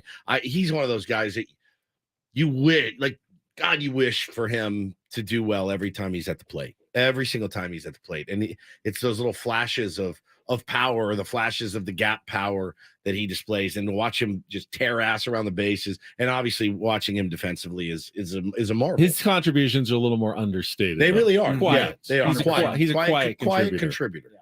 Much like yourself. I picked Blake Snell. I think we got so used to the second half Snell. I said, if he can put together a full season of second half Snell, that would be overachieving. All right. My instant thought was, and I would say without Michael Wacha obviously being the right answer. If Michael Wacha wasn't on the team, I think you could make the argument for Snell at this point. But he was such a rough start to the season for Blake Snell. However, when you frame it as though getting second half Blake Snell in the first half is good, and that's exactly what we've seen over the last. He had a bad month, 3 or 4 weeks. Pretty freaking solid. We're seeing 1st. Second half Blake Snell earlier in the season. Isn't that exactly what we were hoping for from Blake Snell? Yes. The record's not there, but that's not all on him by any stretch of the imagination. No, he has been let locked down. In. He's been let down by the offense. Yep. Couple of times. Well, he's been let down by the defense as well. I mean, he is the guy that is the tough luck, hard luck pitcher for the San Diego Padres. It's Blakeum deGrom is what I call him. Now, that's what happened. Now the standards he's set are very high. He's won a Cy Young award. Sure. And you don't do that with a bad month in the season. You got to pretty much shove for 6 months. You have 1 or 2 starts that can be less than great. Other than that, you're going to be pretty good. So he's hurt a little bit by the fact that he has that in his past. So it just puts the expectation level maybe a little higher than it even should be for Blake Snell. I think we determined biggest overachiever being somebody what's their ceiling that we would expect. And they go even above and beyond that. So it's you wouldn't pick Fernando Tatis Jr. Right. How could he possibly overachieve? Right. What would that even look like? Do you remember who you picked? Why do I feel like this is going to be the one that's not accurate? I don't know. I have no idea. Accurate. It was Cronenworth. Little better as of late. Yes, he's starting to look more like Jake. He's been great defensively. And he's been with his transition to first base, no complaints at all about what he's done. And let's not forget how difficult it is for players to switch positions and how much time it takes to get acclimated. It does carry over to the rest of their game sometimes. We talked about it with Fernando Tatis Jr. We've talked about it with other players. Jake gets that same latitude. He's making a position change, and he's making it look fairly effortless over there. The fact that the offense hasn't come around totally yet is understandable. He's closer than he has been. OPS plus is at 97 right now. League average is 100, Ben. So, his career OPS of 115, OPS plus of 115. What's killing him is he's not finding the gaps. He's not hitting. He's got 7 bombs right now, but last night was encouraging, went the other way. He's hitting the ball a little harder, still kind of has that where he still kind of looks like he's scuffling a little bit, but I'm more encouraged today than I was a week ago about Jake Cronenworth. That's for sure. I'm fine with that. He's not overachieving. All right. You know what? None of us picked Austin Nola. That's good. None of us picked Trent Grisham. That's good. So we're okay there. I Those think we're weren't okay. None of us I got can it live. right. I can live with that. I still think the clear right answer is Michael Walker. I don't think there's any question about it. But the three choices that we made were varying degrees of okay and acceptable. Agreed. In terms of who the Padres. That was a segment overachievers just to are. make ourselves feel better. I didn't think it was going to be because I knew none of us picked Michael Walker, so I figured, maybe we weren't that smart. But now that I hear the names, we're not that dumb either. Well, one thing I've learned. Ben and Woods. Not that dumb. dumb. Yeah, Not that smart. Not Not that that dumb. dumb. Not mediocre. I mean, we've been called mediocre before. We have. So we'll take that. The ratings aren't mediocre, but our opinions might be sometimes. Here's what I've learned this year. Nobody knows anything about baseball. Nobody. There's not a soul out there that Except knows. maybe Eno. Maybe Eno. No, but like even Eno couldn't have predicted some of the things that they're I happening. don't think he had the Diamondbacks being the best team No in the National kidding. League. No kidding. I mean, I just like that year the Giants won 107. Not one soul on the planet. I think there was one guy, and I think he worked in San Francisco, was like, I think they're going to really come together. I don't think anyone could have predicted 107. I think one of my hottest takes at the start of the season was the same 6 playoff teams will likely in the National League represent the National League again. We bandied that about for a week, saying who's going to take these guys out? it was going to be the Braves. All right, good. The Dodgers. Yep. The Cardinals, and then the wild card teams would be the Mets, the Phillies, and the Padres. Right? I mean, Mets, Phillies, and Padres. If they keep playing the way they are, they're not making the playoffs. So right now, the Braves and the Dodgers. That's it. Would be the only 2 playoff teams to repeat from last year in the National League, Cardinals. joined by the Pirates, Yep. the Marlins, Yep. the Diamondbacks, Yep. and the Giants. Right. The Cardinals are in the chamber, straight up. I mean, straight. Katie Wu just wrote a piece in The Athletic about this very, very awful season. And listening to Nolan Arenado talk, much of the same sentiments, we were all feeling again a week ago. The Padres have won 5 of 6. But a week ago, it was dire and people were grasping at straws, ourselves included, to figure out what the hell may be wrong with this team. And we were ready to. Paulie and I had a call on Tuesday. Guy said he's ready to blow it up. Done. I'm done. 11 guys, I think he said 10 guys. He's got 10 trades that he's ready to make right now. And I said, okay. And he was he the same guy that told me I need to teach my kids how to bunt?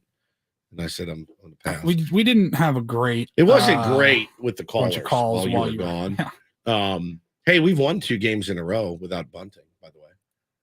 True. It can be done.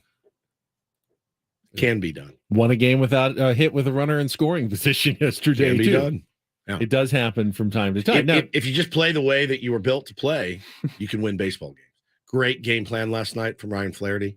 Love that he dialed up the home runs last night. Makes you wonder why he didn't dial those up earlier in the season.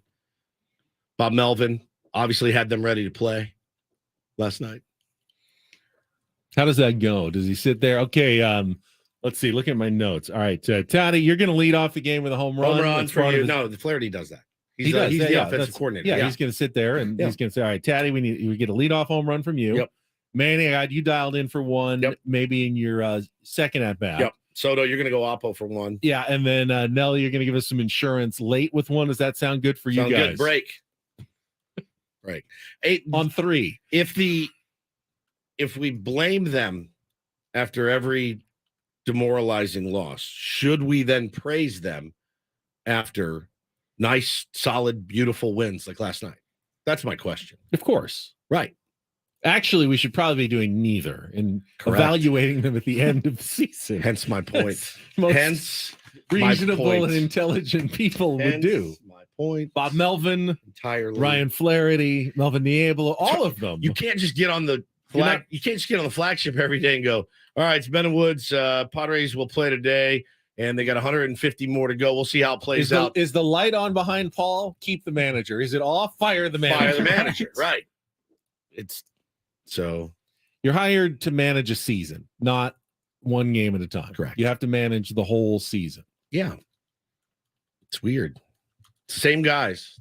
It's the same guys. Guys are comfortable. Guys are seeing the ball better, hitting the ball better. Could go out and lose 12-1 today. You know why? It's baseball.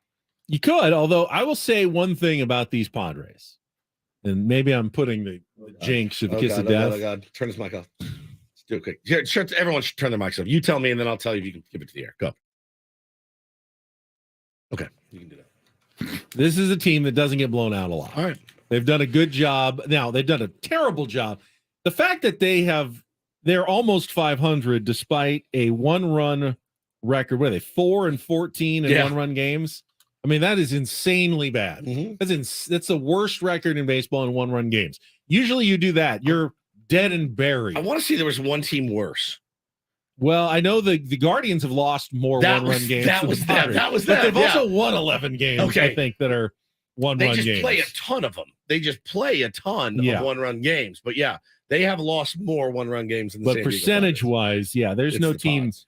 Let's see. The Cardinals are 7-16. The Padres are 4-12. Okay. Right now in one-run games. Those are the two worst teams when we in win, baseball. We score a ton of runs. The Guardians are 13-17. They played 31 run games already this season. That is such an excruciating team to be a fan But of. I mean, you think, oh, the Rays, they're awesome. They must be great. They're 12-12. Wow. In one-run games. No You tend kidding. to be right around 500 in one-run games. It's last year the Padres were the best in baseball. That was unusual. This year they're the worst in baseball. Also very unusual. The fact that they're still at 500 despite that drop-off is actually, I think, a good sign for the Padres, which is weird. I hope the Skip and Flaherty dial it up for the guys tonight. It's not on the guys, right? Remember, it's on the game plan and the approach. So we'll see. Logan Allen's a tough guy too. These last two guys, man, have pitched really well for Cleveland. Bybee and Savale have pitched great, but Padres really didn't have any problem with either. So Logan Allen's got his work cut out for him tonight. But conversely, Ryan Weathers needs to go out and get the job done, man. Keep this team in the ball game. Bullpen's pretty fresh, dude. Waka ate up a ton of innings. Like, bullpen's pretty fresh. You should go out and handle business today. Padres game tonight. Before that, I'm going to watch a little golf. Couple of unknowns. Jacob Solomon, Dylan Wu at 300, but Ricky Fowler, Xander Schauffele, both at 2 under par so far in the first round of the U.S. Open. We'll be back Friday, tomorrow, wrapping up the week after, it was a short week, wasn't it? Or for me, it was. Yeah. For Paulie and Woods, I'm Ben. Coach coming up next right here on San Diego's #1 sports station, 97.3 The Fan.